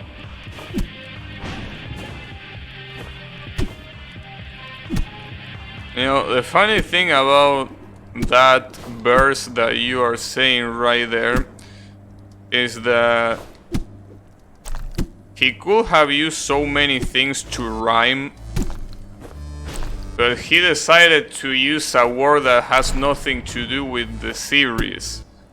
Because, you know, if you really want to, Vegeta is a word that in Spanish can rhyme with so many words to do a diss track like that, and he decided to go for a word that has nothing to do with the show.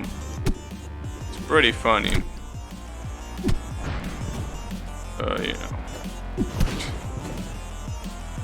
know. For those who don't know, there was like a diss track, a diss rap battle right here in Argentina at some point, and one of them decided to use a Dragon Ball character's name for the rap battle. And the worst part is that he didn't rhyme with any of the character name. He rhymed with normal verbs. And then he ended up fucking himself up. You know, that's a different story. Yeah, it's pretty funny sometimes to see them fucking up like that in a rap battle. At the end of the day, it all comes to dicks. Yeah, Yami agrees. Yami definitely agrees on that.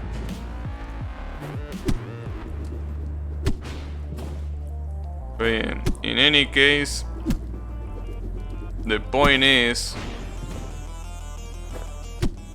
again back to penis. See, and this time you cannot even tell that I was the one that mentioned it. For those that like to accuse me of always bringing up dicks, I wasn't the one that brought it up there. So, you know.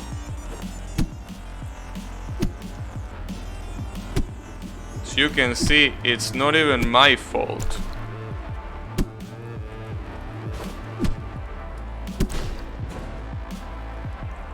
There's no way out, we're trapped in a loop of cocks. That sounds dangerous. Well, I'm pretty sure that to Yami it sounds like paradise, but you know.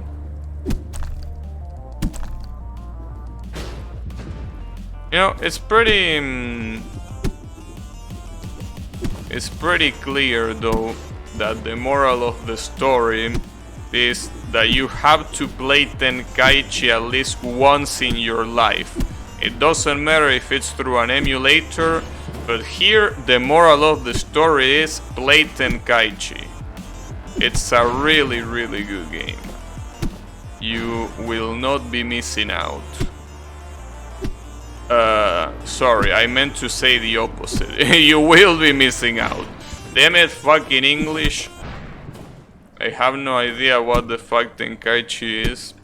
Alright, so there was a time, you know, that there was this console called the PS2, PlayStation 2, in case I need to explain that one too. So the PlayStation 2 was an amazing console, right? But why was it so amazing? Well, not because of the architecture, that's for sure. The reason why it was one of the most amazing consoles is because of the library it had. So, what is it about the library that is so good, right? Well, the thing is, there are lots of examples to bring about why this library is so great. But there was at some point around, I think, 2005, maybe 2004, I'm not sure which year, there was a game that changed the rules, the standards of a pretty specific genre of fighting games called Arena Fighters that definitely changed Arena Fighters forever. This game goes by the name of Dragon Ball Z Budokai Tenkaichi. This game, as I mentioned before, is an arena fighter. Arena fighter means that, differently from a traditional fighter, you fight in, well, an arena. So what you do is you control your character from behind, and you can freely move up, down, right, left, forward, backward, right? You have a whole arena to fight. So this game basically revolutionized the idea of how an arena fighter should play, because of how good of a representation of Dragon Ball Z it was. You know, there are many Dragon Ball Z games before that one, right? You had multiple games in the Sega Genesis, in the PlayStation 1, and even in the PlayStation 2 as well before Budokai Tenkaichi, but none of them really have been able to replicate the way the fights work in DBZ, right? Which basically was everyone flying around, throwing really fast punches, beams, chaotic action, basically. This is something that even games that you could consider not that bad were not be able to replicate. So when that game released and you suddenly could control your characters in every direction, you could fly, you could attack the opponent, you know, by flying towards him. You could combo it in the air, you could throw beams from across the screen, you could make beams collide. When all of this happened, you're like, damn, it feels like I'm playing the show, right? And that's how Arena Fighters changed forever, and also how Budokai Tenkaichi became one of the most popular games in the PS2, at least for South America, because I understand that it's not that popular in the USA, for example. But it was definitely one of those games that was the top seller of the console around here. And then that wasn't enough. When you think that was enough, they went ahead and they released Budokai Tenkaichi 2, which was obviously like a better version of the first game, that had something that the first game didn't have, which is the fact that you could play, instead of always being a 1v1, you could play with up to 5 characters against other 5 characters. This was like the big novelty at the time, because even if obviously there were other team fighters like Marvel vs. Capcom and stuff, it really wasn't a thing that was common for Dragon Ball at the very least, right? And there was another pretty, you know, interesting thing, that was also the fact that you could transform in the middle of a fight, which was also not possible in the first one.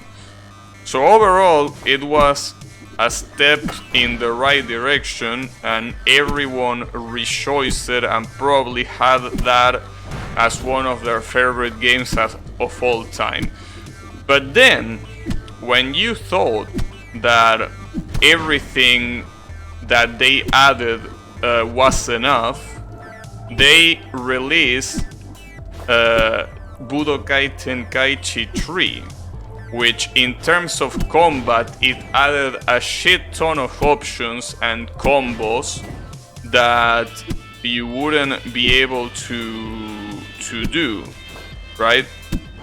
Like basically adding a lot of dynamism to the fights that wasn't really possible in Tenkaichi 2, even though they were still pretty dynamic, but this one added a shit ton of options to the fight. And that probably ended up as being the most played PS2 game in Latin America, without counting the football games, I guess. So yeah. Hopefully that history lesson was valuable to you, because yeah, that's pretty much the reason why I love the Tenkaichi games so much. The architecture was actually very good. It had Ethernet connection, you could add a hard disk. Yeah, but you're talking about hardware. I'm talking about the software architecture. Or rather, let me correct myself, the processor architecture, which is still hardware. But basically the problem with the architecture is that it's pretty unconventional when it comes to computers, as far as I know, which makes emulating a lot harder than in other consoles because of it. Obviously nowadays everyone with a semi-powerful computer can probably run the entire library of the PS2, but it's still pretty unoptimal nonetheless. So yeah, you could always transform in the middle of the fight in DBC games, not in Tenkaichi 1, but that was my point. Yes, in Budokai, like the first Budokai. Well, I don't know if the first Budokai, but I know that in Budokai 3, which by the way, Budokai is a different game than Budokai Tenkaichi. I know that that's confusing, but Budokai was a game that played more like a Tekken game. It was a 3D fighter, like Tekken or Soul Calibur, right? And in that game you could transform in the middle of the fight. And I'm pretty sure that probably in some of the PS1 games you could do the same, but in Budokai Tenkaichi 1 you couldn't. So the fact that in Tenkaichi 2 they added that option was definitely a pretty big deal. Jesus. Oh!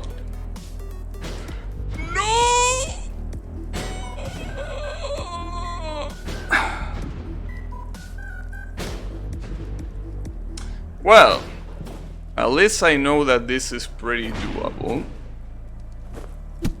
But that hurts. Yeah, that was sadly really close. But then again, I don't think I have enough momentum. Well, I could have probably done a dash. But yeah, seemed pretty hard to survive in there. Damn it. I never know what the pattern is. But yeah, at least now we are pretty close. Anyways, was that lesson helpful for you, Yami? Do you understand now what Tenkaichi is? I really hope you do, because I tried to make that explanation as plentiful as possible. I really hope that those who didn't play Tenkaichi definitely try it out, because it's an amazing game.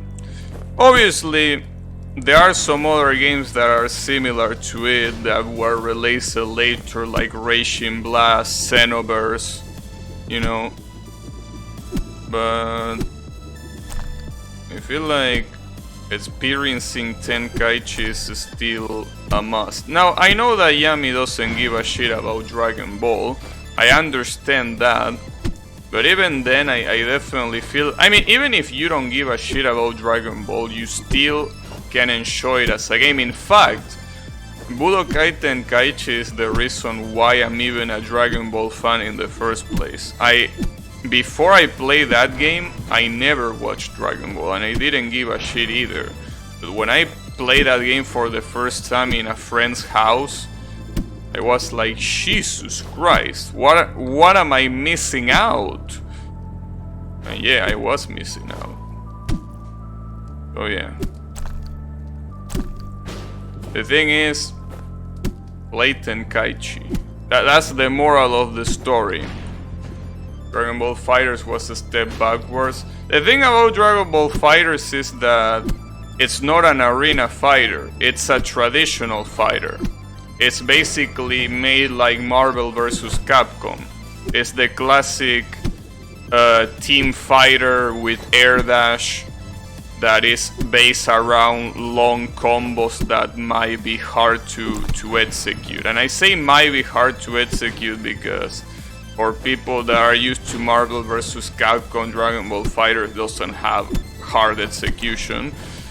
You know, for people that are not that good at fighting games like me, it still has hard execution.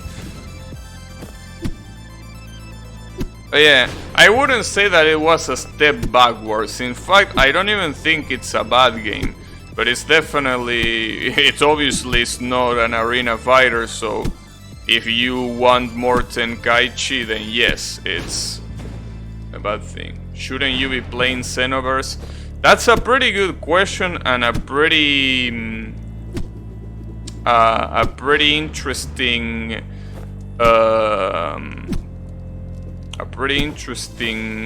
logic there, because you definitely were paying attention, because that's especially the question that I would expect someone to do if they actually listen to what I was saying. Yes, why am I not playing Xenoverse? The reason is, Xenoverse is a game that is based more on character customization, story, and graphics. When it comes to gameplay, Xenoverse doesn't have the freedom, doesn't provide the freedom that a game like Budokai Tenkaichi provides. Which is the reason why when I tried to play it, I was like, nah, I'm out of here. Because I didn't want to lose my muscle memory on Tenkaichi. And if I play a game that looked really similar to Tenkaichi but played completely different, I definitely fear losing my muscle memory. So yeah, I was like, nah, I'm not gonna play it. But yeah, good question. That's definitely a good question. Though I obviously want to play it just for the fact that it looks amazing graphically and it has characters that obviously Tenkaichi is not gonna have, because, you know, Tenkaichi went until the GT saga, the Dragon Ball GT. Super obviously didn't exist back then. I bought Xenoverse 2 for the Switch and I haven't played it yet. I feel like playing it but have no time now. I see. Hey Riemann, how is it going? We're talking about Dragon Ball games. Dragon Ball games, in particular Budokai Tenkaichi. Really, really good game. But yeah, it's also a reason why I didn't play Racing Blast. Racing Blast for the PS3 is also a game that is an arena fighter, just like the Tenkaichi games, but I also didn't like the lack of freedom that it had compared to something like Tenkaichi. I mean, I'm not joking or exaggerating when I say that Tenkaichi was probably the best arena fighter that in existence. At least to me. Again, this is obviously something pretty objective. A lot of people are gonna say no, hell no, Naruto Ninja Storm is the best arena fighter. Or people are gonna say Gundam is the best arena fighter, right? And those are valid points too, but to me, Tenkaichi is by far the best arena fighter I played, at least. I just finished Devil Survivor. Nice. Well, I guess that's another one of the games to remove from the backlog. So there is that, at least. But yeah, the important thing is give it a try. It's a good game. Hey Flaming, how is it going? I still have second game to clear. How many games does Devil Survivor have? Actually, wasn't one of two? And what's the wasn't one of them called Devil Summoner? Or at least I remember it being called Devil Summoner, not Survivor. Right? One of them. I don't know. Devil Summoner is another. Oh, but it's not part of Devil Survivor, I see. Damn. They are really obsessed with the devil and God. Jesus. They are definitely obsessed with biblical shit. I guess that's the whole point of the game, though. I mean, it's called Shin Megami Tensei. Shin Megami means new goddess. I don't know what Tensei means, though. What the fuck does Tensei mean? Come on. You should know, if you're that much of a Shin Megami Tensei fanboy, you should know what Tensei means. I'm assuming that Ten comes from heaven, but I don't know. New goddess reincarnation. Oh, Tensei is reincarnation, huh? Interesting. Yeah, Shin could mean new or true.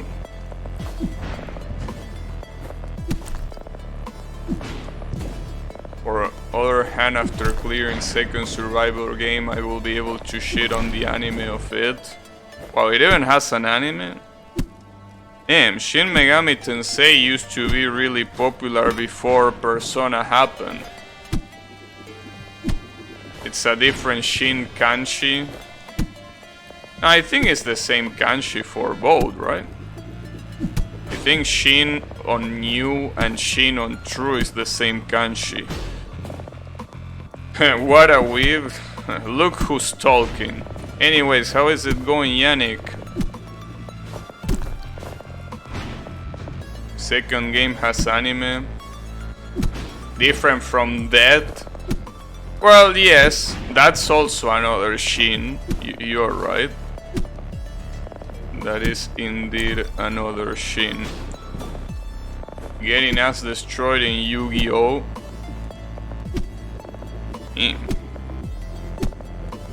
Well, maybe you should be playing Eternal Destiny. I mean, there is something that Eternal Destiny has, and it's the fact that you're probably never gonna lose. So, you can play a card game with the generate designs and everything and win. So I think it's a good idea. I don't know about you. I feel like it's a top tier idea.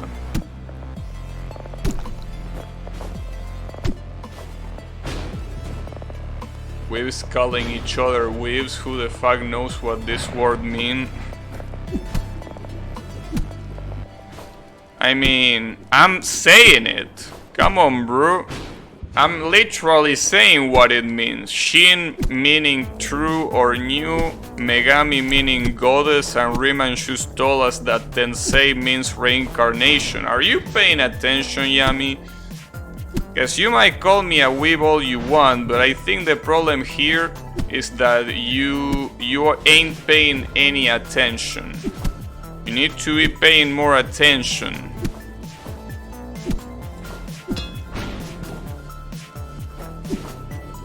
I don't even know what's more weeb, Yu-Gi-Oh! Or Shin Megami Tensei. I will say Shin Megami Tensei for the sole reason that it was one of those things that wasn't really localized that much, while Yu-Gi-Oh! Was all over the place when it had its boom. So I think when it comes to... yeah.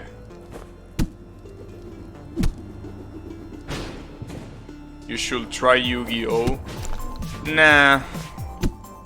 I don't like thinking. Thinking is when I'm playing a game, It's just too hard. And yeah, I don't feel like thinking. You are correct, I had the stream muted, read chat and assume. Motherfucker. Man, motherfucker has the stream muted and complains about not understanding something. That's unbelievable. That's unbelievable. That's actually unbelievable.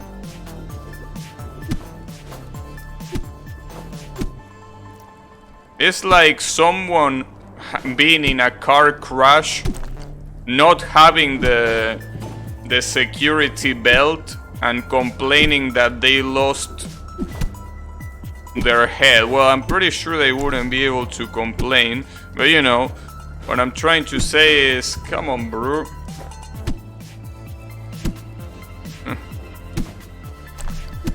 As the doc will say, get a grip. Yeah, I lost my head, god damn it. You hate it when it happens, right? My fucking head. I can't believe my fucking head is dead. But yeah. The moral of the story is... No, not use a security belt. That's not the moral of the story. The moral of the story is play Tenkaichi. Don't forget. Who the fuck is the dog? Dude! You're asking shit that I already explained. When I say the doc, I mean Dr. Disrespect. And when you say who the fuck is Dr. Disrespect, he was the biggest Twitch streamer, or one of the biggest Twitch streamer before he got banned. Like, come on, bro. You're asking the same shit over and over again. You ain't paying attention. How the fuck did you get through college? You need to be paying more attention to the class. Because when the test comes, what are you gonna do? Are you gonna cheat? No, I won't let you check your cell phone, Mr. Gummies. So yeah, you need to pay attention to the class.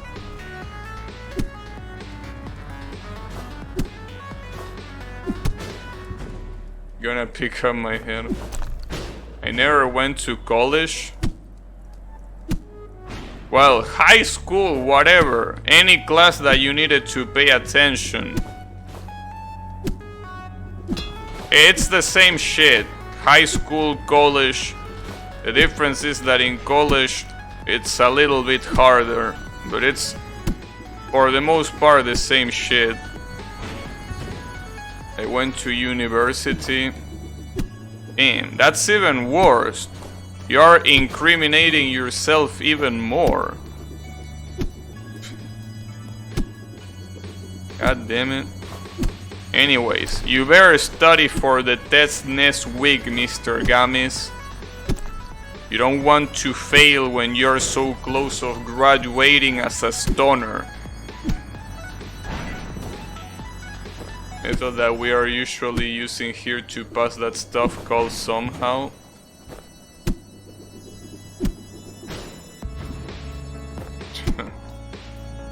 You know, I think I still have nightmares about final project. Yeah, I also have nightmares about that. But you know, it's funny because most of my nightmares are not about university, are about high school. That, you know, there is a test coming and I didn't study for it. Because, you know, here's the thing. Yes, I am a huge nerd. Basically, and I'm not lying to you when I say this, I never cheated on a test. Ever. Every test that I had, regardless if it was high school or university, I studied for it. Never cheated. And yes, I was a pretty responsible student. So, having nightmares about not being able to pass an exam because I didn't study is actually reasonable.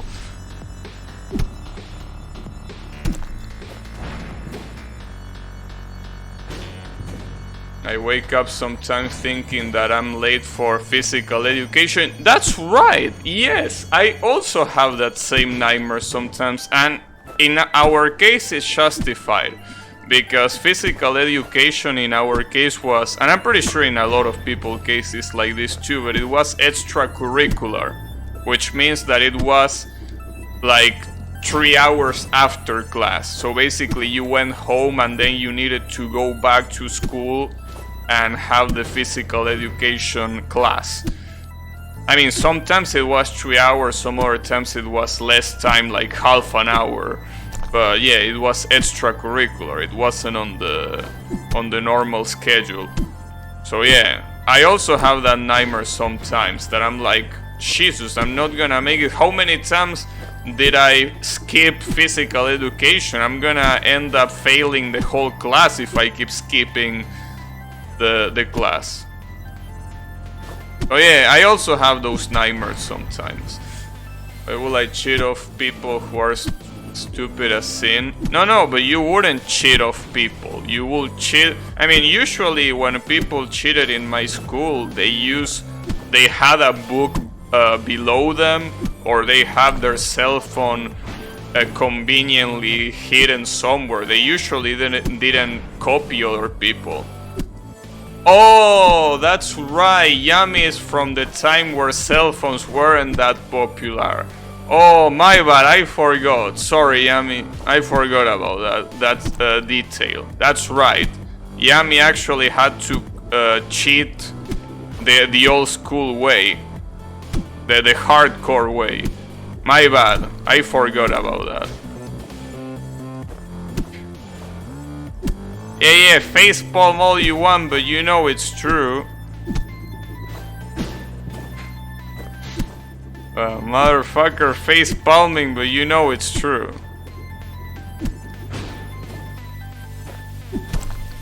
I mean, basically, when I was in high school, obviously the circumstances of South America and Canada are pretty different, but when I was in high school, cell phones were still not really that common. Like in the first years of high school. They were really common on the late years of high school. Cell phones became a thing by the time I was graduating. Yeah, exactly, and I'm pretty sure that you and Yami graduated almost at the same time, I think, right?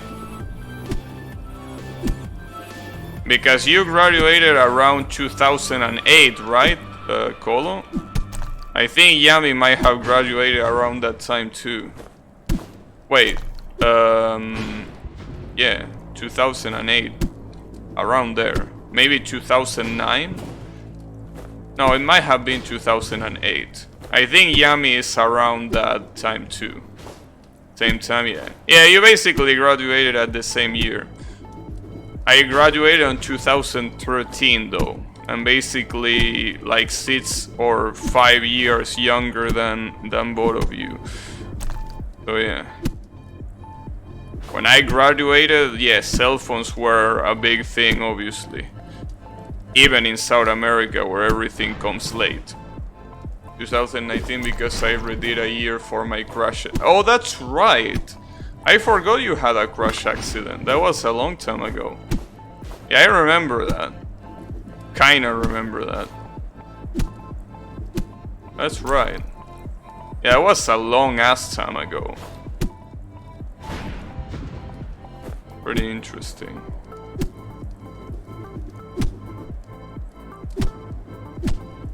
But yeah. Basically, yeah, you and Yami are pretty much from the same era.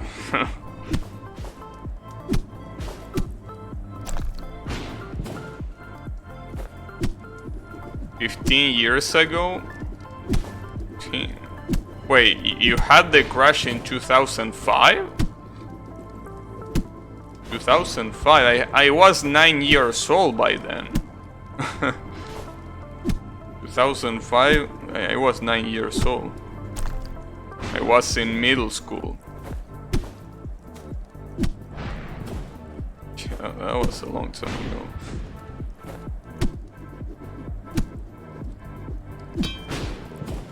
Damn, I remember that when I was around that age, I was playing football. Like, obviously for kids, right? Like, not anything close to competitive level, but yeah, I used to play football, believe it or not, when I was a kid. It didn't last too long because I didn't really like it, but yeah, I did play it. What are you doing here, Grandpa? Yeah, here Riemann is basically a baby boy compared to all of us. Well, not really that much of a baby boy. He is legal, at least.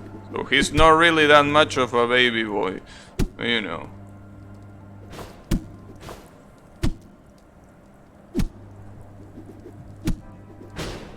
Fuck.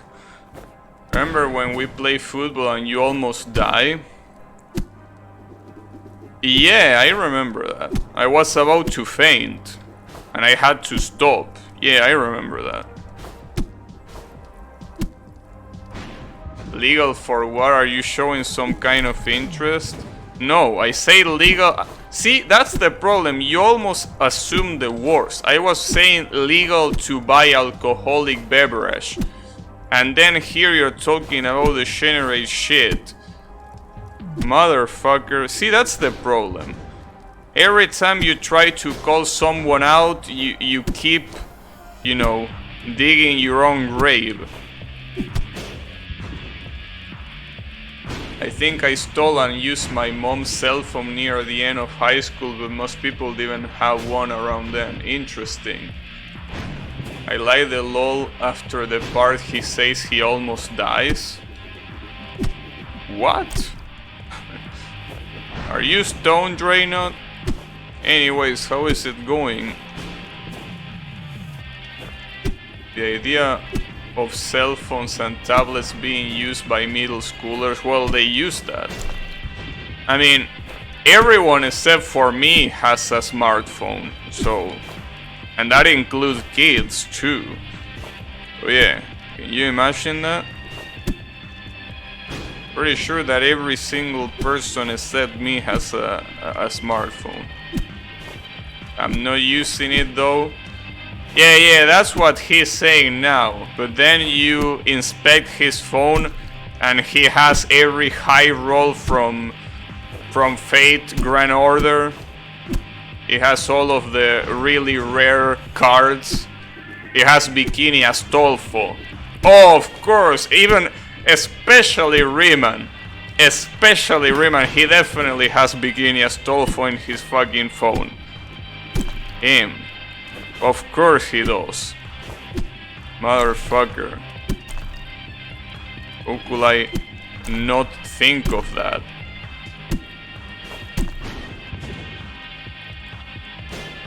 Gacha shit either projecting... Hey, I don't play gachas, alright? But you know... there is a lot of people that talk shit about gacha and they still play it. I'm not one of them. Like, I talk shit about it and I don't play it. And I wouldn't have any trouble playing it, right? I just don't play it. But there is a lot of people that are like, gacha is like the embodiment of evil. And they still fucking play it. So it wouldn't surprise me. I talk shit and I play, yeah, see? Exhibit 1, Exhibit 2. What the fuck is Bikini Astolfo? Well, here's the well, I don't think I need to explain what Bikini is, right? Do I need to explain that one? No? I don't think I need to explain that one. Alright. So, now the question is, what's Astolfo? So, there is a character... Okay, well, it's a big story, a pretty long story, if I had to say so myself. But basically there is a series that spawned from a visual novel called Fate Stay Night, right? Now simply called the Fate series. that started as a visual novel but quickly got an adaptation to anime, and obviously it had their own manga, and at some point it also featured games, right? There are multiple games that have spawned other than the visual novels, obviously from the Fate series, but one of the latest ones that was released for the Fate series was, yes, a gacha game. A gacha game called Fate Grand Order, which is basically a game where you collect basically every character from the Fate series, which, by the way, Fate might have the same amount, no, even more characters than Touhou. So you can tell that having a gacha game with Fate characters will definitely be a really big hit, right? And it is a big hit. So who is Astolfo then? Well, Astolfo, yes, it's a Fate character, but why Astolfo? Why did I mention Astolfo and not any other character, right? If there are so many, why did I mention that specific one, might be your question. That's a really good question. So, see, here's the thing. There is a concept that you might be aware of, the concept of traps, right? No, not trap as in the music genre. Trap as in, you know, the manga anime trope, sorry. Which is basically about, you know, boys dressing like girls. Well, Astolfo is one of those characters. He's also supposed to be really powerful or some shit like that, you know, the usual anime bullshit. So yeah, basically what I'm trying to say here is, yeah, Riemann likes traps, so it will only be logic for him to like Astolfo as well. Can't believe Gabby's is playing Astolfo. I mean, what can I say, bro? Sometimes you need to give a lesson to the boomers around here. But yeah, basically yes, that's what Astolfo is, and obviously in a game like Fate Grand Order, having the generate skins of the characters is obviously pretty common.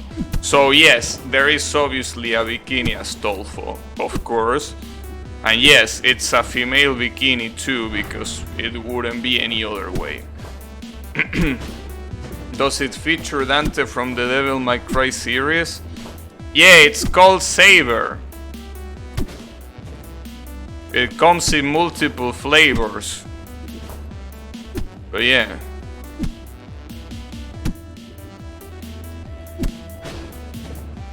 What's wrong if he's cute? Los trapitos. That's a good way to call them. That's a pretty good way. What an explanation, I know, right?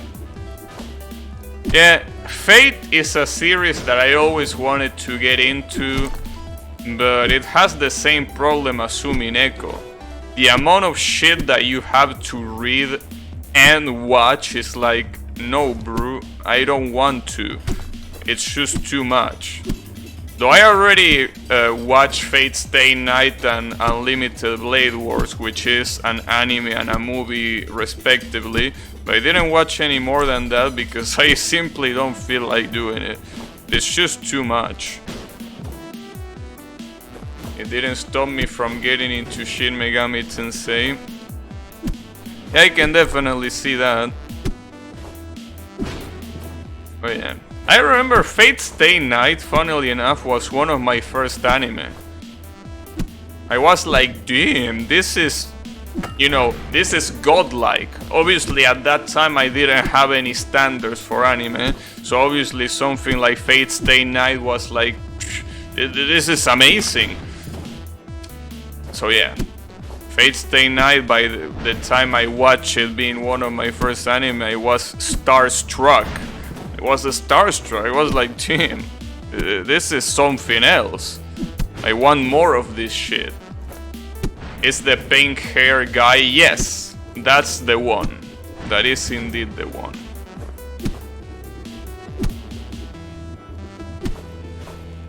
In fact, I don't know where he originates from. Because I know that Fate Grand Order introduced some characters, but Fate has a shit ton of different series.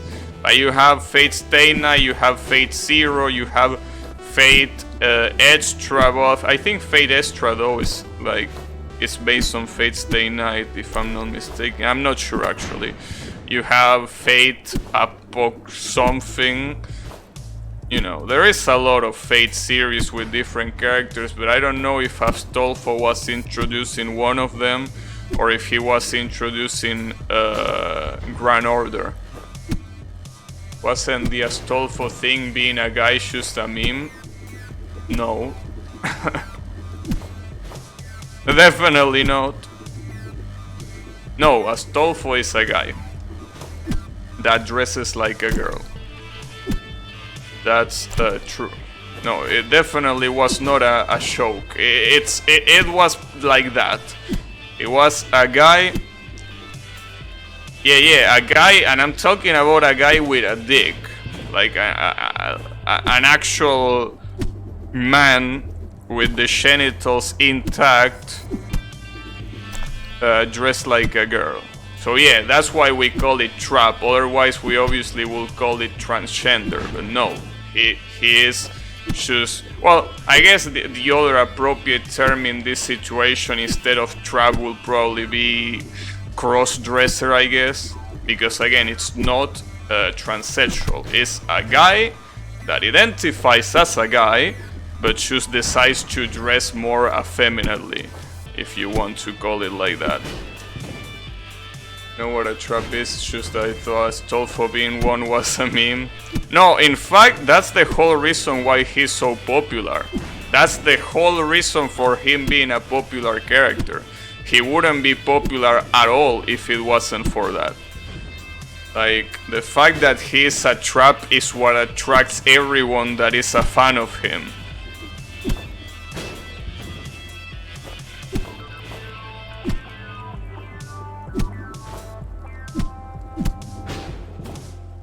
His ass makes him so popular. Oh, Yami's into it as well. Oh, I see. Well, it makes sense.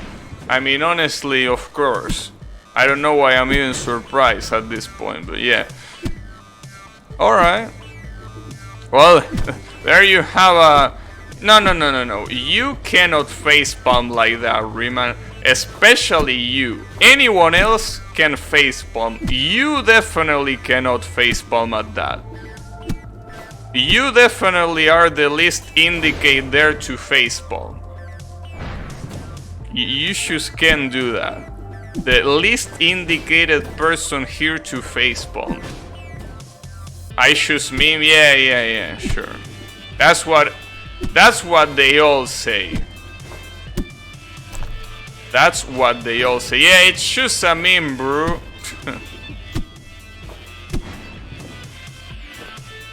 It's alright, don't worry about it. We ain't gonna make fun of you. I mean, even if we were assholes enough to make fun of you, Twitch will definitely won't be happy about that one. So, you know, the thing is, yeah, we accept you. Definitely accept you. And everyone else for that matter. So yeah, don't be afraid.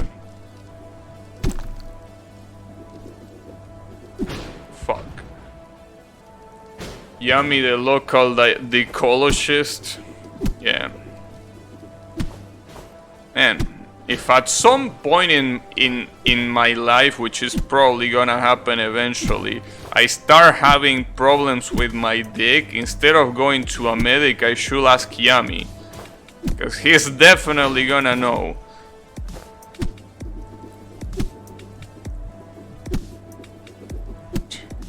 What? That's a better idea. I don't have to spend money on a medic. Or time. Actually, time is more valuable. Because, you know, believe it or not, we do have sort of a healthcare system here. Well, so here's the thing, right? There is obviously public hospitals, but there is also a private healthcare system that you obviously pay a subscription to get access to, you know, to better medical conditions, but it's not as expensive as it will be in the USA. Though you can still, like, if you have a really bad problem with your health, you can obviously go to a public hospital and you will be treated with no issue and probably free of charge as well. So yeah, you can have a healthcare subscription for a private company, but they are not what I will call required. We don't have a care system here, but it would have been better if we would not have it. Yeah, I'm assuming that a lot of countries that have a public healthcare system, including my own country, they are not in the best conditions, but a lot of times even a poor healthcare system is better than having none at all. I mean, a lot of times it's a matter of life and death. So even if it might not be top tier, it's still a good thing. Hey Clonecat, how is it going? I wouldn't recommend going to a public hospital here. Yeah, but here's the thing, like, if it's a life-death situation, like, I don't know, you got a really deep wound and you are bleeding to death, you probably wouldn't care if it's a public or a private hospital. You get treated immediately. And a public hospital works for that. I mean, you're most likely not gonna die unless you're really fucked up and you have no salvation at all. But most of the time, if it's a life and death situation that can be solved by doctors, just, you know, with enough care, you definitely won't die. Obviously, for less important treatments, it might be a better idea to go to a private hospital, having a private healthcare subscription. But you definitely won't die in the streets because you couldn't afford going to a hospital. In fact, I think it's a law in here that can be penalized with jail if you leave someone in the street that is dying, and you know, if you don't do anything about it, but you saw someone struggling for their life, you can go to jail for ignoring it. It's called, I think, person abandon something. I don't know how it will be in English, but definitely, you know, you can get a virus that kills you in public hospitals and die. Yes, but you know, I feel like this pandemic situation is a little bit extraordinary. Yes, in this pandemic situation you can basically, yeah, you can get infected by the virus and you die, but under normal circumstances, if there is a life and death situation, going to a hospital, living in dangerous situation, yeah, something like that. You don't go to jail, you just pay a penalty fee. Oh, I didn't know that. I assumed that you always go to jail if you did that. Well, yeah, you pay a penalty, I guess, but yeah. You cannot do that. I mean, obviously it's pretty hard to prove, so chances are that it's not gonna happen to you, but you never know. Who is called there? Let me see. But yeah, I mean, when it comes to Trust me, I know law. Yeah, I know you know. I mean, you after all learn to be a translator by reading law books. So I definitely trust that you know what you're talking about. Yeah, I forgot that I was supposed to go to the right there. Oopsies. At least I'm getting pretty close here. So it should be a couple more attempts and I should be able to win.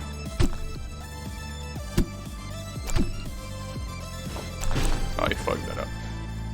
Probably not even that. Yeah, it's mostly because it's really hard to prove. Like, unless there is a camera, and even there being a camera, it might also be hard to prove that you were, you know, near the affected person and you didn't do shit.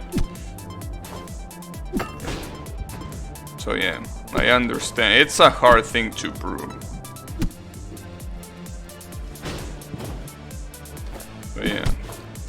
It's kind of like, you know, in my country we also have another thing which is obligatory, which is voting. In my country voting is obligatory, right? So basically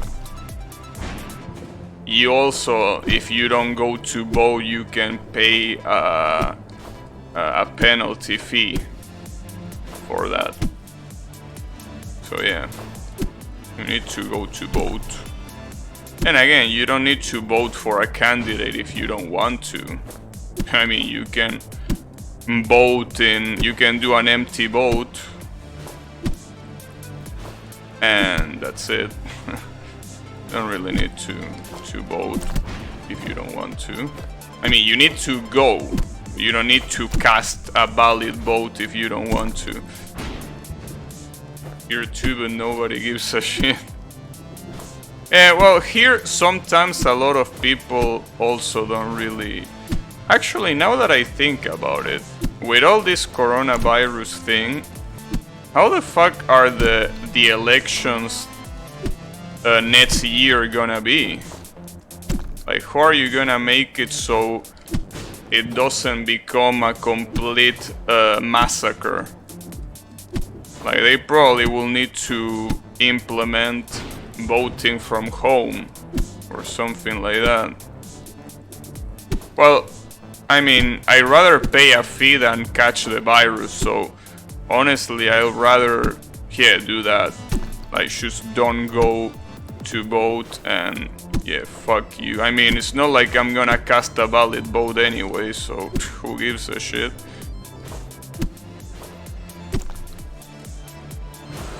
There we go! Finally!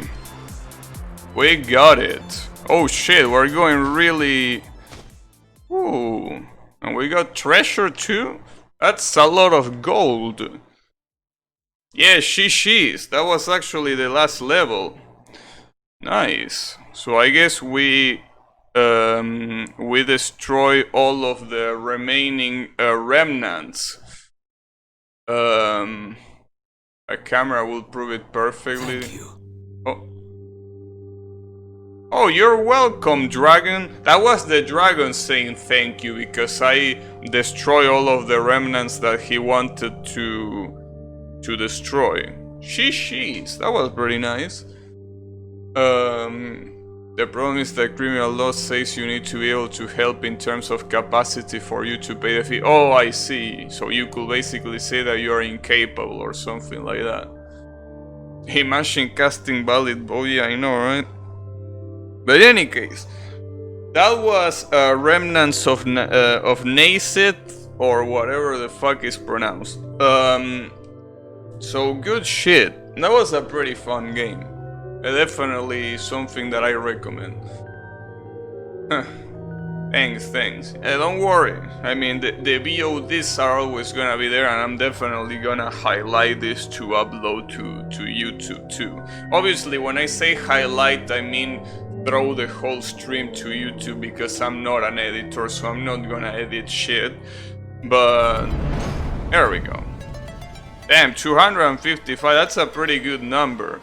That's the the amount of bits in a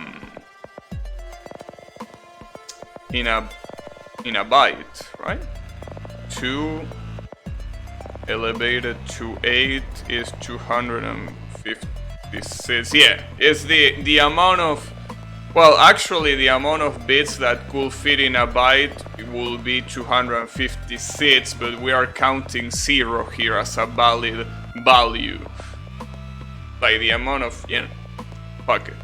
Anyways, what happens if I press next level? There is no next level. Oh, the next level is the level selection. Well, I guess it makes sense. But yeah, that was pretty nice. What's level search? Huh? Oh, you... I don't think that's a valid level, no. But anyways, yeah, that was pretty BT numbers, I know, my favorite. But yeah, this was a pretty nice game. In fact, I kinda wanna know what the achievements are, because yes, obviously this game, just like any other game, has achievements. So let's see what they are. I know that I'm not gonna be able to get them, and I probably won't try hard them, but I want to see because I'm curious. So, Remnants of Naezith. Let's see. Damn, only 1.5 of the people have gotten the achievement of completing the game. Speedrun all chapter, find all the secret, and master all the levels. What does master all the level? Like, I seen master the shade chapter, master the sand chapter, but I don't know what it means. Well, I know what speedrun means, sadly. Play a custom level, find a secret, find all the secrets. Yeah, I think there were some places where there were some things that look quite out of place, so that those might have been yeah, that. Beat the ghost you saw, basically beat the levels with a bit of speed. I see.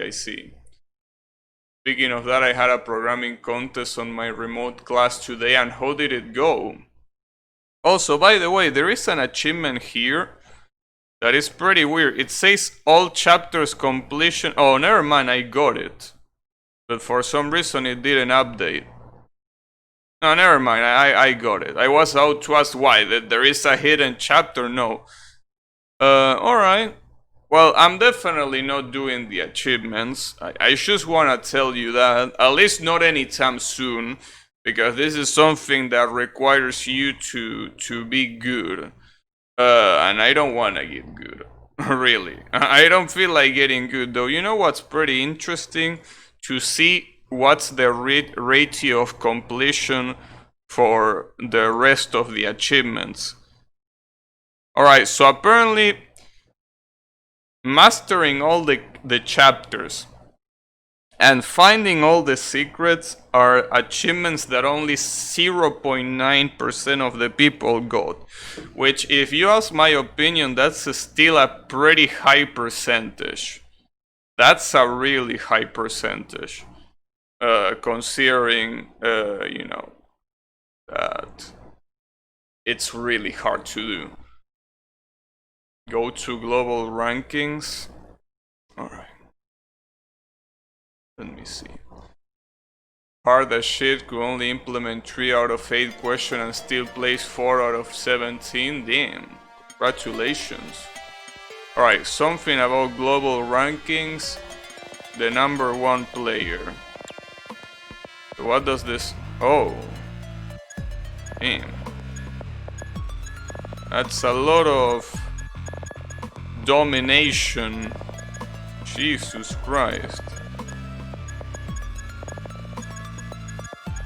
But so you don't need to be 100% to dominate, right? Like, dominate is a specific percentage. The sun level. What was the sun level? What was sun again? Was it oh, this one? Okay. So the last sun level, this one. Damn, that's a skip. He completely skipped it. You see that? He skipped all of the level by going through the Sawblaze there. And this guy is good. I wonder what 100% dominance looks like.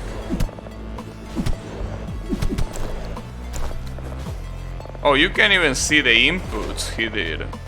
Damn.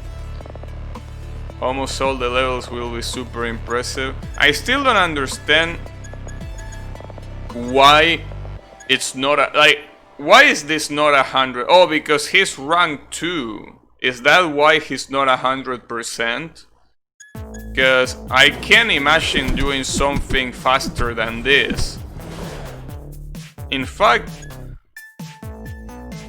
sadly I don't think I can watch the number 1 rank from here, but only rank 1 gets 100% I see. And what's the...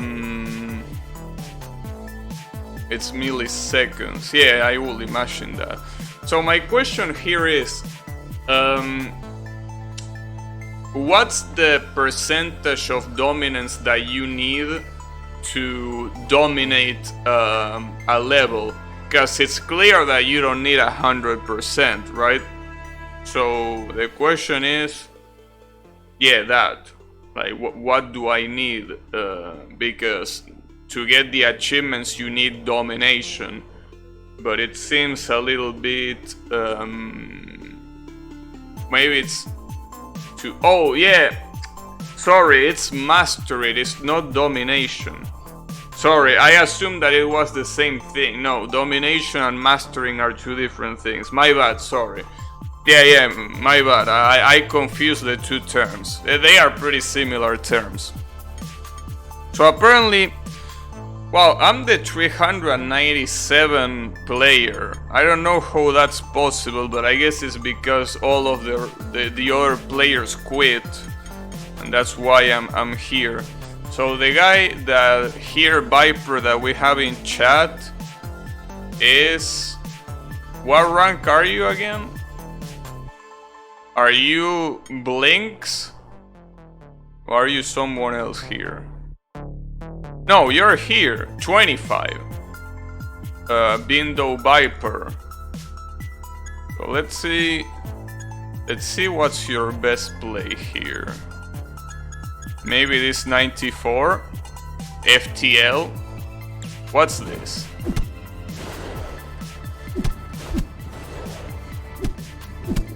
Damn. That was wow. Alright. Well, that's... those are some pretty precise moves. Jesus. That's your best. Nice. Yeah, that's pretty nice. Honestly, that's... I mean, it's pretty hard to put into words, in all honesty. It's... that definitely takes some time to do. Spend a lot of time on that one. Yeah, it seems like it's definitely one of those that... I mean, the amount of precision that you need on those movements is just insane. I mean, after seeing things like that, you kinda want to get good at this, but to be completely honest, I know the amount of effort that this costs, and I definitely don't want to. It's basically the same reason why, even if I play Touhou, I really will never try hard something like Lunatic No Bomb, which is one of the biggest achievements that you could probably get on Touhou other than scoring, because it's just too hard to me. So even if this looks pretty tempting because the movement is excellent and it obviously looks like the ceiling of a skill is incredibly high, like as you can see, like look at this, you obviously need to be like this might look simple at first sight, but the amount of precision you need to do this shit is insane. So yeah, that's why I really don't feel like doing that. Again, at least not anytime soon. I'll better go get good at shoot 'em up. Yeah, I can't even say that. Anyways, you know what else is too hard? Motherfucker. So interesting, the rank, because now I'm seeing that I'm adept. The rank are based in the average dominance that you have, and my dominance is almost 48%. So if I ramp that dominance up, I can get a better rank, but I'm not gonna attempt to do that. So basically, according to the ranks, Viper, you are inhuman. Damn. Interesting. Inhuman, huh? Just like that. Anyway, this... if you replay the first 2 chapters, you will be your... Yeah, I'm pretty sure I'm gonna beat the personal best by a long shot. But, you know, don't really feel like doing it. Even if I can beat them by a long shot, it will still probably not be enough to be the ghost unless I do some really specific fuckery. Imagine being human. You got inhuman recently, took 150 hours. Damn. 150 hours. Interesting. Well, this is definitely one of those niche games that you know, I can definitely see people getting into them. The ghosts aren't hard, the only levels that are hard to master are in Metal and Crystal. Well, I mean, yeah, that's easy to say for you because you're really good, but I mean, if I want to master the ghost, I had to do my homework. Like, it's clear. I mean, I really need to do my homework. So yeah, in any case, that's gonna be it for today. I don't really think, as I said before, that I'm gonna play this game anytime soon, or ever for that matter, I don't know. But I definitely recommend those who didn't play it to play it, because it's cheap on Steam, first of all, and it's also... I don't think you can see many games like this. Like I was mentioning earlier, Bionic Commando, but Bionic Commando not only is an old-ass game that, you know, nobody gives a shit about, but also is a game that is pretty slow compared to a game like this, right? So when it comes to that, I definitely think you will be having a good experience playing a game like this, that's for sure. So even if you don't want to become the very best and you just want to beat every level like I did, you can still have a lot of fun. I mean, I had a lot of fun. Because, again, I don't recall playing a game like this. Sure, it's a platforming game, I play a lot of platforming games, but there aren't many games that do the grappling hook mechanic right. Especially not 2D platformers that do the grappling hook mechanic right, so... This is definitely one of those. Definitely one of those that do it right and go beyond that too. You know where it also is cheap? Yeah, I know where it also is cheap, but no. But anyways, I don't know what I'm gonna play on the next stream, because, you know, it's pretty hard to decide, especially when there is so much people constantly complaining that, why are you playing this shit, or why are you not playing this other shit, right? So, you know, it becomes hard to choose, but... UFO? Oh, you want UFO? Well, there you go with UFO. Anyways, again, thanks for watching, and I'll be seeing you on the next stream with something. So, take care and have a good one.